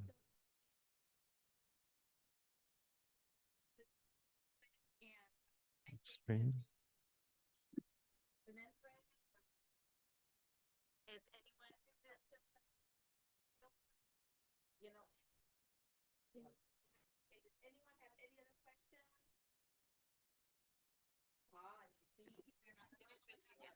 بسم الله. You're what? Yes. Yes. Yeah. Yes. Yes. Yes. So again, remember that there is always an as a dad and as a mom, right? Being protective especially when they're young. It's, I mean, this is by instinct, right? I need to protect my kids, right? The thing is, to what extent? Remember, the problem is what? Two things. Overprotection is bad, not protection. Overprotection is, I'll give you a very extreme case. My son cannot go play in the play yard by himself. He'll get hurt. Don't climb the tree. You might fall and get hurt. Come on. Is it true? Yeah, he can fall, but like, that's too much, right? So that's overprotective. That's what I'm saying. It's actually good for him to get injured every now. Boys need to get injured, right? They have to, right? So overprotection. The second part that you mentioned, which is, do I blame myself? Right? I blame myself if I did not do something that Allah commanded. That's really my responsibility. If Allah told me to do something and I didn't do it, then that's really bad, right? But do I give myself, am I compassionate enough with myself to allow myself to say, I'll make mistakes along the way. I will not always be successful. The question you asked is, it's very hard not to blame yourself. The word, how do you blame yourself? Remember what I said? What's your script when you blame yourself? Blame myself, which equals, are you bullying yourself? Where did that come from? Again, that's a question, right? Sometimes society, sometimes I'm not a good mother if my kids don't get A's. Who said that? I'm not a good father if my son is not religious. Nuh, يعني عليه السلام, a prophet, his son was not a Muslim. Does that mean he failed? No, no. He did everything he can. So, so sometimes Sometimes I make mistakes, but I blame myself when I don't do tawbah, when I don't repent, when I don't try. Sometimes I try and I fail again and I fail again. And I need to teach that to my kids. Never stop trying. If you want to perfect something, perfect the art of tawbah. Don't lose hope ever. Die trying. Die trying, right? So I tell the same thing to myself. So yeah, we have to protect our kids, but be gentle with yourself. We will make mistakes, right?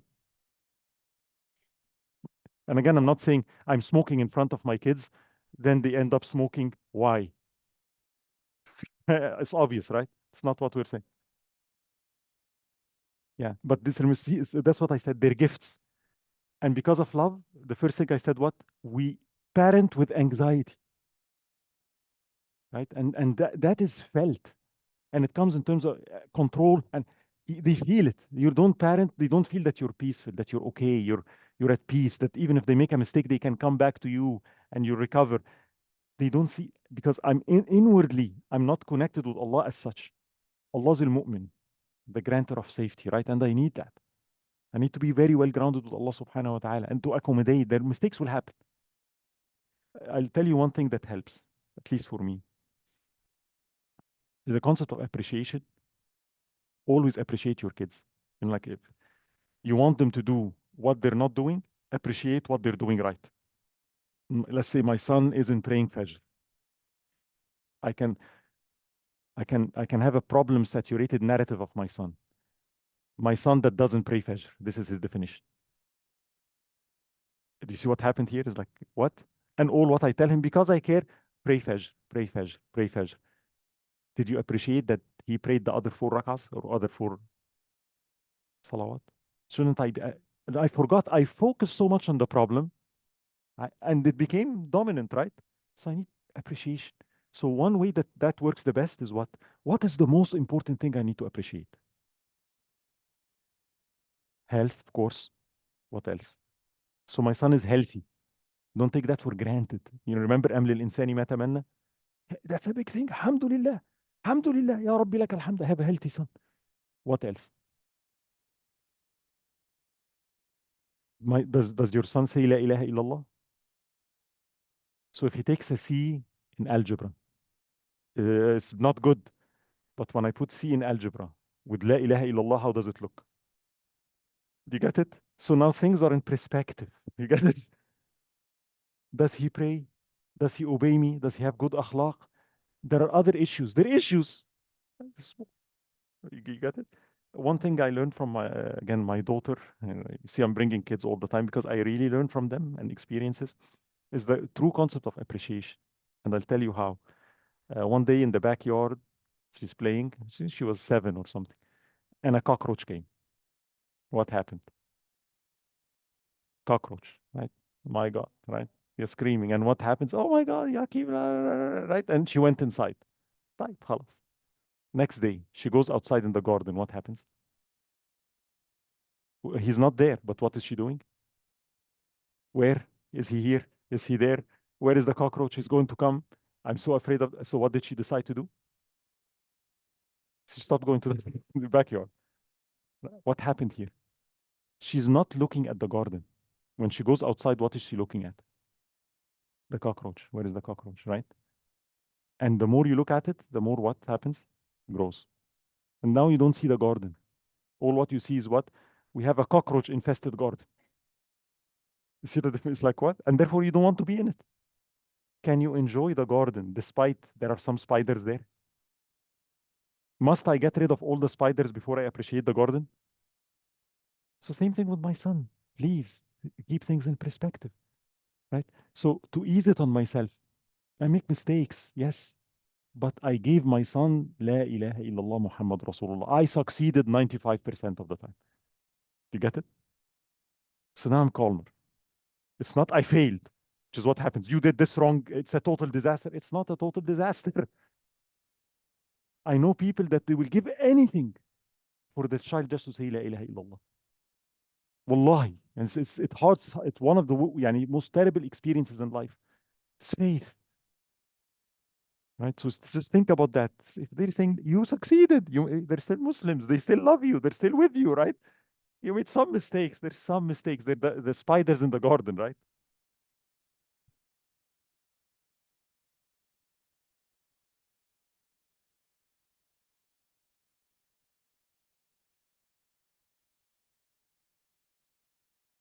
Yes. Yes. Yeah. Yeah. Yeah.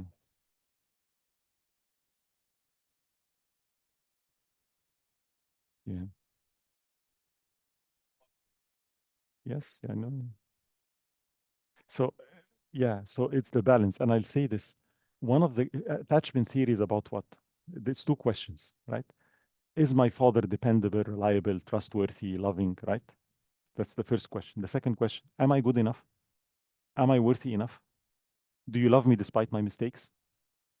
What happens if I didn't live to your standards? Am I threatened that you're going to leave me? Do you get the idea? So when I overdo it because I want to push them, and I say, you know what, you're not as strong as your neighbor. Look, your sister is better than you in this. Your brother is better than you. So what am I teaching him? I'm giving him, you're not good enough. The only way for you to be good is what? You have to perform a lot. If you do not get the A's, you don't get the love. Now that sticks with them. They live life this way. Versus, look, you're my son. I love you. Do you say La ilaha illallah? That's huge, right? Are you my son? Then I want you to be better, right? And I start pushing. But there is a different way of pushing than harshness. Harshness sometimes. What's the best way of pushing? Rewards, love, encouragement, right? That's the part I'm telling. It really works. Role model. They watch me, right? Sometimes making them go through hard times, like the depriving of the amenities of life so that they toughen up, right? So all are ways.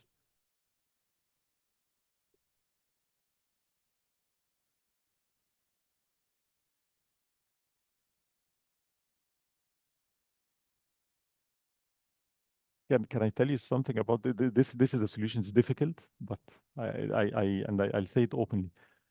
I learned this from, again, experientially from a sheikh. We learn experientially, right? So I was visiting this sheikh, right? And his son came in, I think it was six or seven. And then I saw the son started, was in Texas, right? The 6 years old starts speaking in Fusha. Fusha Arabi, right? So I was so impressed. So I started speaking back to him. And his dad, the sheikh, said, wait a minute, don't speak Egyptian. Just speak to him with Fusha, right? And I was like, the kid is really well-mannered, Quran. The sheikh saw that I'm kind of impressed. Like, mashallah, right? You know what he told me? After his son left, he said, yes, yes, yeah, I do my best and I try. But then he looked to me and said the following, and I do not know if he's going to be righteous or not. And he said, and that is Allah as al-Qahhar. Allah is the irresistible. I do my job, but I don't know. And I have to surrender to that. I'm at peace with what? They might not be that. But when I'm not at peace with this, lack of acceptance, الاستسلام للقهر, my son must be better than me, says who? I want my son to be better. I wish, Ya Rabbi, please, this is it. Please, please, it's my dua. Did Allah give me any, yani, did Allah say, hey, if you make him memorize Quran, he's going to be always a Muslim? So where is that assumption coming? Are you okay inside with that? Allah will test him and he will make a choice. And I don't know how he will choose. One of the most difficult things. I love him, but I'm not in control. Allah is. Allah's al-Qahar. And the only thing I can do is I'll do everything I can. But at the end of the day, لا حول ولا قوة إلا بالله. This is the only piece. You cannot exist in this life, without that. We cannot control it. We're not al-Qahar. We will be overpowered. Death will come. I can't prevent death. Allah protect all of us. Do I even know that my son is going to live? I want him to live. I want him to be healthy. Can you? Can you do anything about it? Can you? Are you okay with this? Here, I have to. I have to. It's something Allah's al-Qahar, and they are a trust. Min Allah, from Allah. They're a hiba, and they belong to Allah, and there is the hereafter. And I win when they're righteous, and we go to Jannah together. Jannah is the place where we will be together forever, and we can get anything. Let's make it there, right? You got the idea? So I have this surrender and submission to Al-Qahar is crucial with kids. It doesn't mean, "Oh, I don't do anything. Allah's Al-Qahar, khalas, don't try." If you tell me 100% I know that your kid is going to be an atheist, I will still send him to Quran school. Why? It's my ibadah to Allah. It's my duty. It doesn't matter what he does. And I do my best with what? The result is up to Allah. That's the part I need to surrender to. Right? Allah. Yes.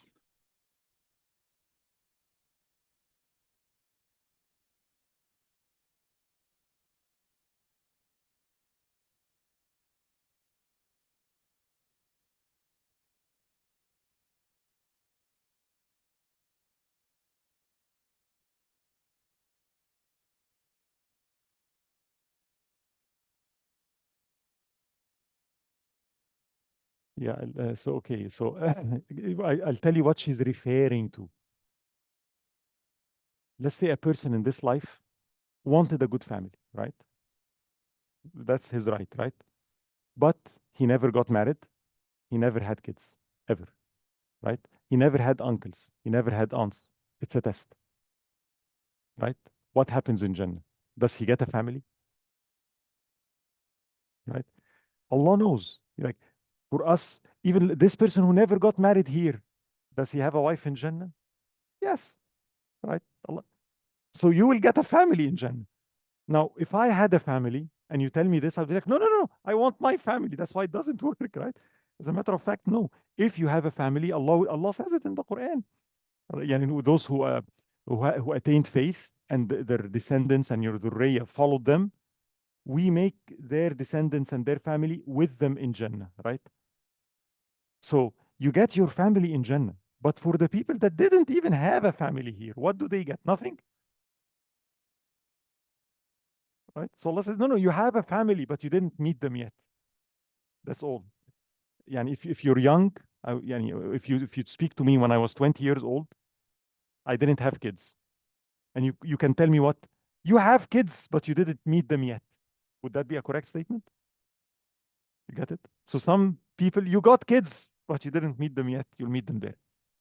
And when you go there, you will recognize them as if you always knew them, right? يدخلهم الجنة عرفها لهم. You know, some people think when you go to Jannah, it's going to be like, I want familiarity. You know, like, you know, you go back to Egypt and I know this apartment, right?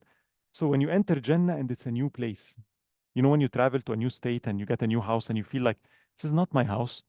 You feel like what? Like, I don't belong here, belonging, right? So Allah says, once you enter Jannah, you step in, عرفها لهم. It's as if you always knew it, as if it has been always your home. You feel so familiar with it. So same thing. You would, "Oh, there you are, finally, my wife, right? My, I spent my life looking for you. I did, and you feel I knew her since day one, right? That's how it feels. So this is for those people. Allah will give them whatever He wants. Yani, have a family, inshallah. طيب. جزاكم الله خير. جزاكم. Well, that was a really beautiful treat. Thank you so much, everyone, for coming. And okay, so we're going to put the Zoom on pause and we're going to take 45 minutes. It's prayer time now. There are places to wash. One room here, and there's two which need keys out there. You can wash. And I believe that we are going to be.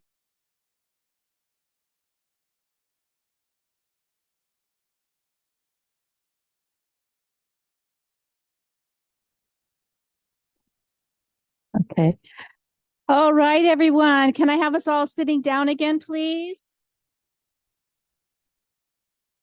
Thank you so much.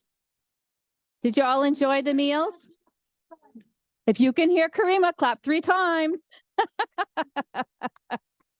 All right, everyone. Did you enjoy lunch? Did you know they had halal Kentucky Fried Chicken? Now you know. Now you know. It's delicious, isn't it?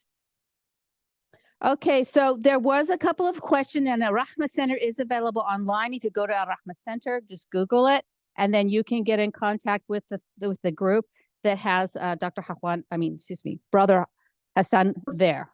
Okay, so without further ado, because we can I have permission from everyone? Can we go till 2:20?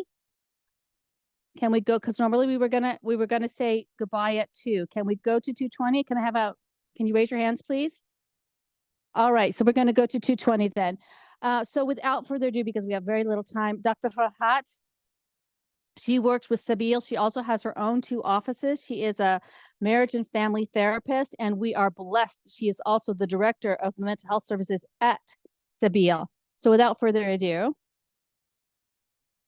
and evaluations, please, if you have done the evaluations, thank you. If you haven't, they're being passed out now. It's just so help us help you serve the community better. Thank you. Assalamu alaikum, everybody. How do you hear through this? Okay. Yes. Louder? Okay. All right. Well, thank you everybody for coming. And we had just such a beautiful insight into the psychological and spiritual world with Sheikh Hassan Alwan. Thank you so much. It was so enlightening, and we so appreciate your time here. Yes. And we were going to do a part on parenting. This way? Okay. Oh, that's just me. I'll speak louder. We were going to do another part on parenting through the generations and the different stages of the children's growth. We're going to do that in June. So we will announce it at one of the events that we have at Sabil, and also advertise it. For those of you that would like to attend, please join us in June for that. And without any further ado, I'm going to give this back to Karima so that we can have our next speaker. That chicken, that was fried chicken. Okay, Assalamu alaikum again. So now returning to us again is Rania Sultan. She has spoken with us before. She is a licensed coach and therapist, life coach and therapist. And oh my gosh, my heart just races whenever I know she's going to talk, because I always have such enlightenment from her. So she was going to talk to us and really bring this all together about how to empower our children to be peaceful and purposeful. So without further ado, Rania Sultan.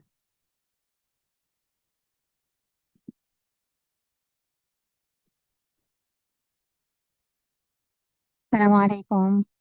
It's such an honor to be on the same floor with the brother Alwan. And can I turn this? I don't want to look at myself talking because actually بسم الله الرحمن الرحيم رب اشرح لي صدري ويسر لي أمري واحلل عقدة من لساني يفقهوا قولي. Brother Alwan, mashallah, showed us how parenting styles are very important, and the relationship with Allah, the spiritual relationship between us as parents with Allah, can inform our decisions on how to raise our kids. So I'm going to build on his wisdom and use that to see how can we further support our kids to form a Muslim identity, to have purpose and meaning in life. So parenting is the only job that you have to do with no formal education or certification. You are just thrown in the ocean and you have to go figure how to do it. So alhamdulillah, now we have lectures, we have books to read, but again, there is no formal education on how to do it. So we try to do it the best we can. And it's like, I see it like when you sit your kid in a car and try to put the seatbelt on them. If you tag the seatbelt, it will push back and it will not move. And if you leave it loose, it will not secure the kids. So you have to know how to push it or pull it gently but firmly. So it's just this balance. And now we have to raise multicultural kids, multifunctional, multi-dynamic. They have to work on different facets. It's really challenging as parents to do it. Pair this with the accelerated changing environment that we're living in. I cannot tell you in 20 years how life will look like. I mean, with all what's the craziness happening around us now and the accelerated change, I don't know how life will look like in 20 years. So 9-10 months ago, we heard about ChatGPT. Now everyone tells us that it's imperative to learn AI. I can't. This is too fast for us. And that wasn't the case 500, 700 years ago. People had some prediction of the future. So 500 years ago, a parent would teach their kids how to raise a crop, how to take care of the livestock, how to hunt, because that was relevant, that will remain relevant for them in 20 years. But now, I don't know. Nobody knows. So we went back to our book of reference, Quran, and we looked at what Prophet Zakaria asked Allah to give him. رَبِّ هَبْ لِي مِن لَدُنْكَ ذُرِّيَّةً طَيِّبَةً إِنَّكَ سَمِيعُ الدُّعَاء. So Allah gift me a good, pious, pure offspring. He didn't ask for a son who has like big muscles who can help me fight with my enemies, or tall, handsome, and dark, son who is eloquent and can persuade my followers. He asked for piety, asked for good manners as Muslim. And that's the only thing that is constant, the relationship with Allah. It was relevant back then during Prophet Zachariah's time. It is relevant now, and it will remain relevant 20, 30, 100 years from today. So that's the only thing that I can teach my kids and make sure that it will be better when I know that I teach them the relationship with Allah, this spiritual strength. This is their compass, and they will always head towards the North Pole. No matter what ocean, river, sea they are sailing at, they are always going in the north, towards the North Pole, towards the Allah subhanahu wa ta'ala. And there is a spiritual psychologist called Laura Dewey. I looked at her work, and she said that spirituality enhance our positive sense of self, give us meaning, purpose in life, and also make us more compassionate towards others. So I looked at one of the videos from Gaza, and of course, all of us look at them. So I saw that man, he took a bottle of clean water. He didn't drink for days. And then someone gave him a bottle of clean water. He took 2 sips, and then he gave the rest to a dog, street dog, a stray dog. I was like, you don't know when are you going to get the next bottle of clean water. Just save it for yourself. But he learned through spirituality how to have compassion, not only to other humans, but also to animals. That's what we learned from them. And that's why hundreds of people took their shahada, because they were able to see Islam through their actions, not through our talks. So spirituality will help our kids and us three things: to have inner peace and well-being, form their identity, and have meaning and purpose in life. So exactly like Brother Alwan said, when we teach our kids spirituality and we have this strong trust in Allah, they will learn that when they ask Allah for something and Allah give it to them, that's Allah's direction. And when they ask Allah for something and Allah didn't give them, that's Allah's protection. So when they know and we know that we are always, there is huge power looking all the time upon us, protecting us. He takes the good decisions that will help us. We will feel secure, and the kids will have this well-being. And I heard that, in Surah An-Najm, لَيْسَ لِلْإِنسَانِ إِلَّا مَا سَعَى. So when you hear this ayah, you feel that you have to detach yourself from the outcome. I just work so hard on ما سعى, which is what I strive for, and the outcome is not in my hands. The outcome is Allah's. So when I teach my kids this, they will be less disappointed when life doesn't give them what they want. I heard this from Brother Sami Hamdi when he was talking about this ayah. I know this ayah since I was little, and I didn't reflect on it until he said it. So في سورة النجم وليس للإنسان إلا ما سعى وأن سعيه سوف يرى. So man doesn't have anything except what he strives for, and whatever you work hard for, it will be seen. ثم يجزيه الجزاء الأوفى. ثم Allah subhanahu wa ta'ala will reward you fully for your work. So you are rewarded for the work that you do. So how about the outcome? How about the destination? Allah said, وأن وأن إلى ربك المنتهى.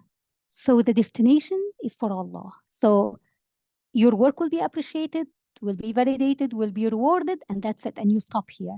So when I learned this, I try to detach myself from the outcome. So you work hard and then leave the results for Allah subhanahu wa ta'ala. When I was taking my certification in positive psychology, they told us to make this vision board when you envision yourself in 20, 50 years from today. And if you envision yourself a millionaire, you will put yourself in a picture and you have money in front of you. If you envision yourself have a big house, you get a picture of big house and put it on the vision board.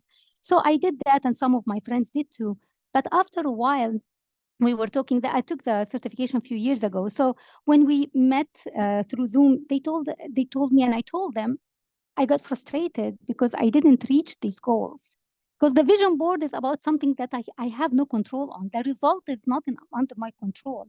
So I told them, maybe we should make a vision board about how I'm going to reach that. So I can picture myself sitting down, doing my work, studying, going. So the vision board should be about how I am going to work on it and leave the results for Allah, because I have no control on the result. And that will help us to self-reflect, self-accept, and so on. And so spirituality helps us also to form our identity, our Muslim identity, and help our kids too. So what is an identity? It's when you consolidate your values, beliefs, past experiences in a nice image about yourself, and that will inform your decisions in the future and inform how you judge your actions. But our identity, or our kids' identity, is a work in progress. So if I have a character flaw, Allah subhanahu wa ta'ala will fix it, will change it. So don't lose hope in yourself and don't lose hope in your kids, because Allah changes our character flaws, and we are work in progress. And I saw that in Surah, in the Prophet Musa story. When you hear Prophet Musa story, what is the underlying theme? The word that keeps repeating and repeating. Did you notice what word keeps repeating in Prophet? Yes. No, another word. No, another word. It's al-khawf, fear. So when I read the story, and please correct me if I'm wrong, when I read the story from the very beginning, when Allah inspired Prophet Musa's mother to nurse him and then cast him in the river, فإذا خفت عليه فألقيه في اليم. If you are fear for him, feed him and cast him in the river. ولا تخافي ولا تحزني. كلمة الخوف. Don't be fearful. Don't grieve, will return him to you. And then when Prophet Musa alayhi salam grew up as a young adult, he was the prince of Egypt. He was still, you can still see the word fear repeated. So ودخل المدينة على حين غفلة من أهلها. He came inside the city when the people were inattentive. You feel the fear. And then وأصبح في المدينة خائفا يترقب وخرج منها خائفا يترقب. It's always fear and fear and fear. Even when he went to Madian, when he related his story to the man, the father of the two girls, what did he tell him? لا تخف نجوت من القوم الظالمين. So لا تخف, again, it's خوف, always fear, fear and fear. And when the revelation came to him and Allah told him about the mission, you have to go back to Fir'aun, and he showed him the miracle, the stick became a snake. Prophet Musa ran away because he was scared. So Allah told him, لا تخف إنك من الآمنين لا يخاف لدي المرسلين يا موسى أقبل ولا تخف خوفا خوفا خوف. So it is the theme of fear. And when I look at the theme of fear, when I read the story, I feel the fear in the air. And what happens when you are so fearful? You become self-conscious. You walk on eggshells. You don't have any tolerance for mistakes. You are hard on yourself because you don't want to make mistakes. And you are hard on others. No tolerance for mistakes. I can't endure anything wrong because I'm so fearful. So that's what I feel when I read the story. And then something happened and the shift happened when the confrontation happened between Prophet Musa and magician, Pharaoh's magician. At that time, Prophet Musa was afraid of when he saw the magicians and the snakes, but Allah told him, لا تخف إنك أنت الأعلى. You will be superior to them. From that moment, I didn't read the word fear again in the story. And please correct me again if I'm wrong. I didn't see the word fear again. And from that moment, Prophet Musa was in the higher position. Pharaoh was the king, but Prophet Musa has the upper hand. The calamities were inflicted on Egyptians at that time, and Pharaoh will go to Musa and ask him, please ask your Lord to lift the calamities, and we will send the Israelites with you. And then they have a deal. He breaks the deal, and then they go back to Prophet Musa and go back to Prophet Musa. When you look at Prophet Musa, there is a shift in his character from being that fearful to have strong personality. And he looks in Prophet's and in Pharaoh's eyes, and he tells him, "This is what I demand. I want you to take. I want to take the Israelites out of Egypt."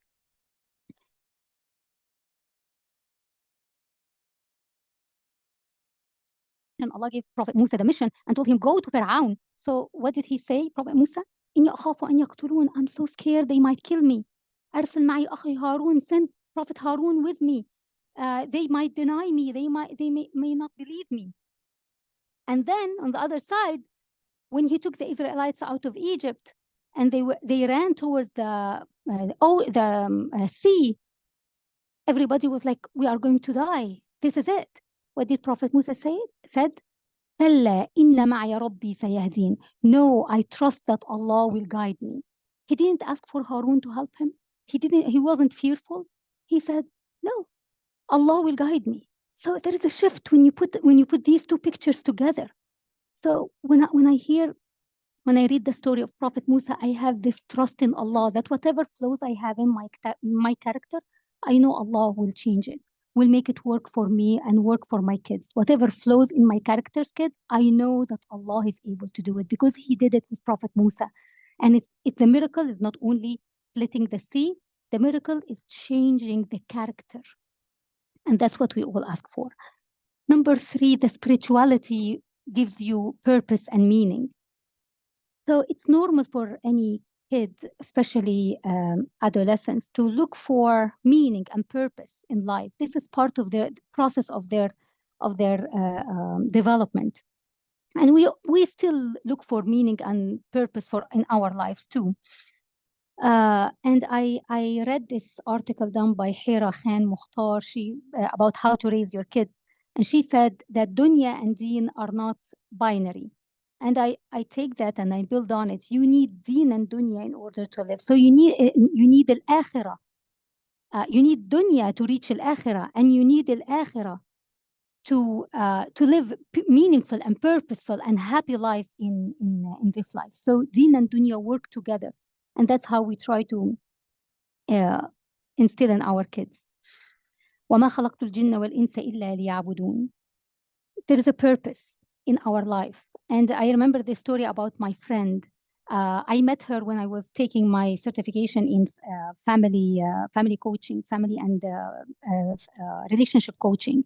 So she told us that 4 years ago, she lost her mom, and she had very strong bond with her mom.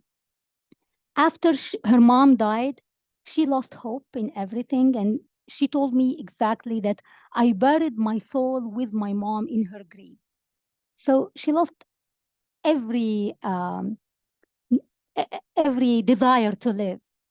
And her husband is very, as a caring, loving husband, tried to pull her out of her grief. So he would buy her whatever she wants, like new watch, new phone, new car, take her places, take her to some trips. That gave her some happiness, but that was momentarily, and then she goes back to grief.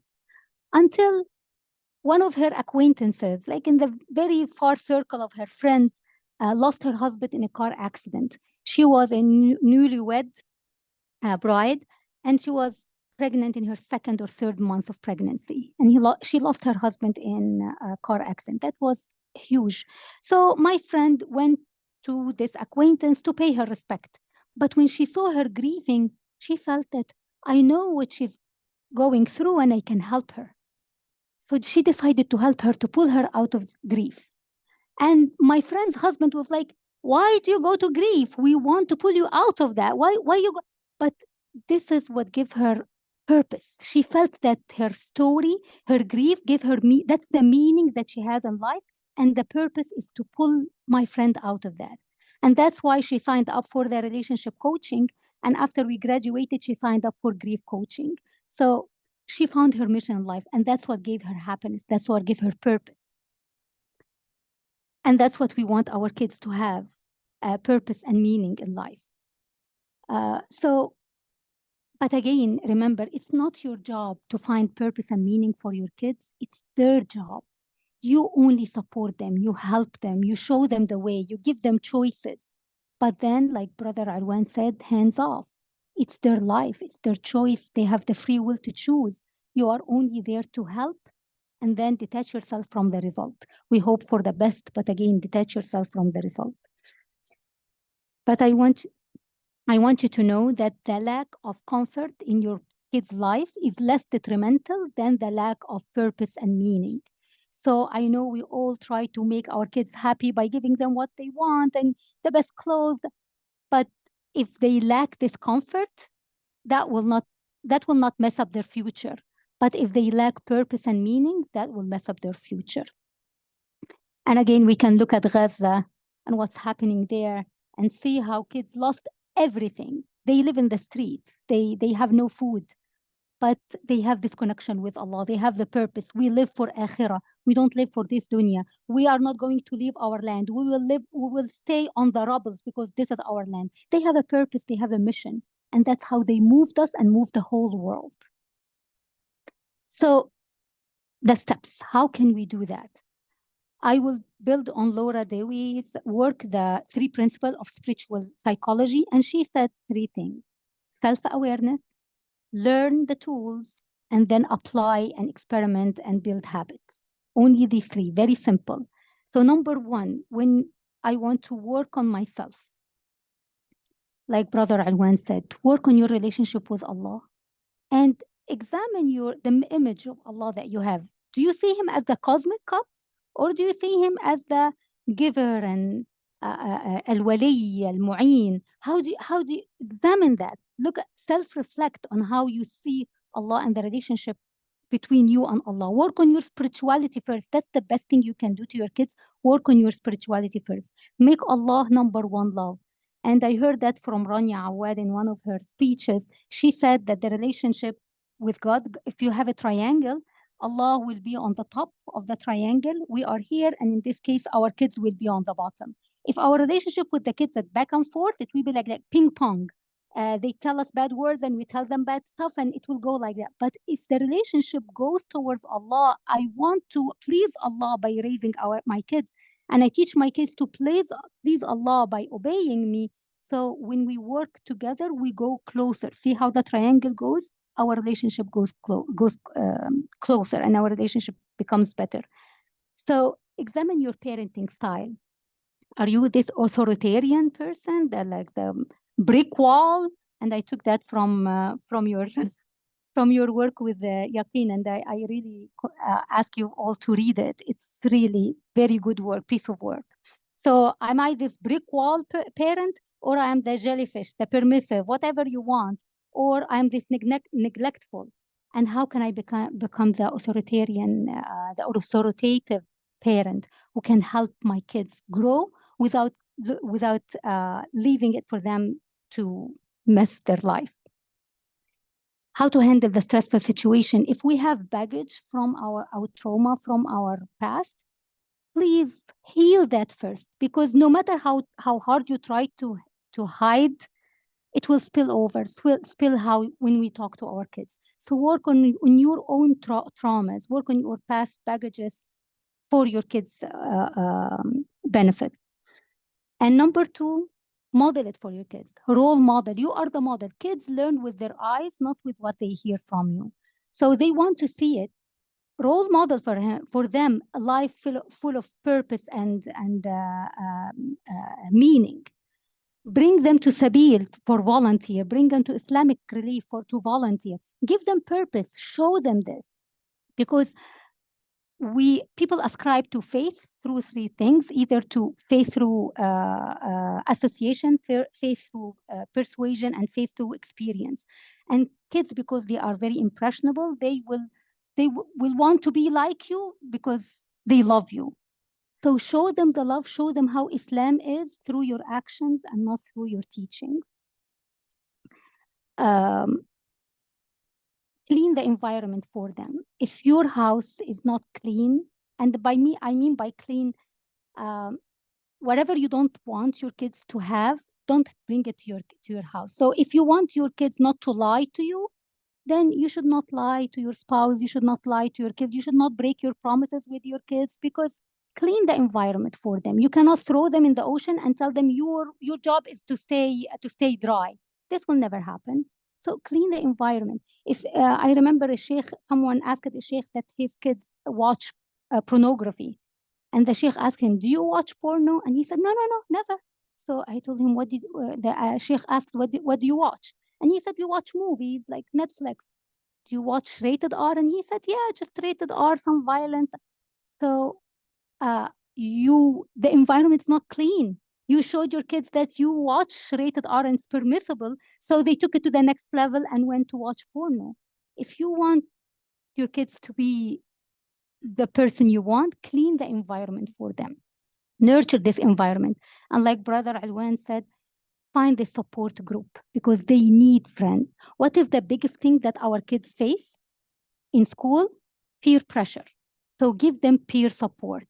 My son is 9 years old. He's in 3rd grade. And the other day he was crying because my son is a very nice, not because he's my son, but he's a really very nice character. And I enjoy talking to him for hours. So he was crying. He told me, "Mama, I don't have friends at school because his friends talk about haram stuff. And I don't want to talk with them." And when he tells them to stop, they tell him, "Get out of here. Nobody wants to be with you." And his school has special needs classes. So his friends make fun of the special need kids. And he told them this is inappropriate. And again, they push him out. So he tells me, my "Mama, my friends hate me." And I told him, "No, they don't hate you, but they didn't see the value in you." So I was talking to my husband the other day, and we decided that we have to strengthen our relationship with his Sunday school friends, with his masjid friends. We have to put the focus here. We need to give him this peer support. And that's what I have, but nurturing environment, peer support, community service, that what will help our kids. And inshallah, Allah helps us to take the right decisions for our kids. And thank you again for your time. Thank you, Sabil, for inviting me. That's a big honor. And thank you, Brother Alwan, for all the insights I heard from you. Jazakumullah khairan.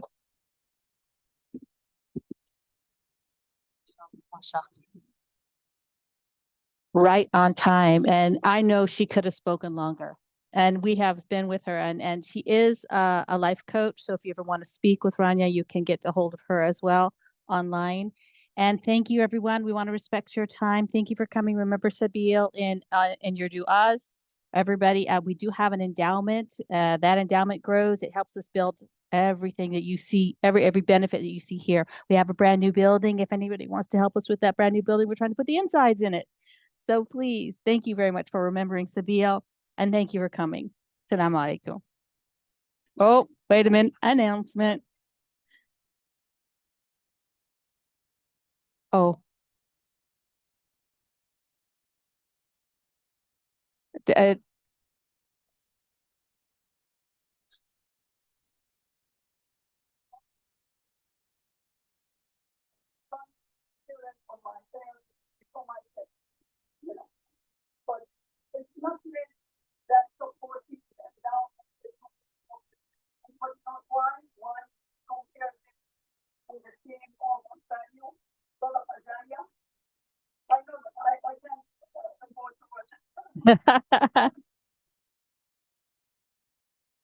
Do we know what endowment is? That's what these are beautiful, beautiful students are fighting for right now. Mm-hmm.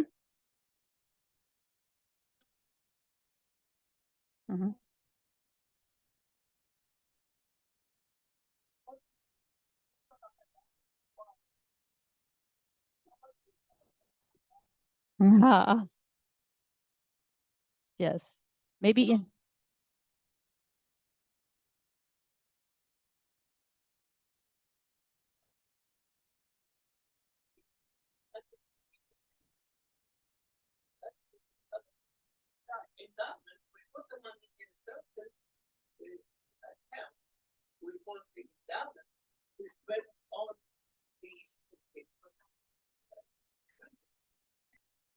Sabil, the new building, right? This is portrait with endowment, right, Kamal? Okay. Now, every person served, whether mental health or giving him food or services or health assistance, all the services, this is what Sadaqah. So this place, what you put in it to make it perfect for all these purposes, is it the Sadaqah? My goodness. You're getting double.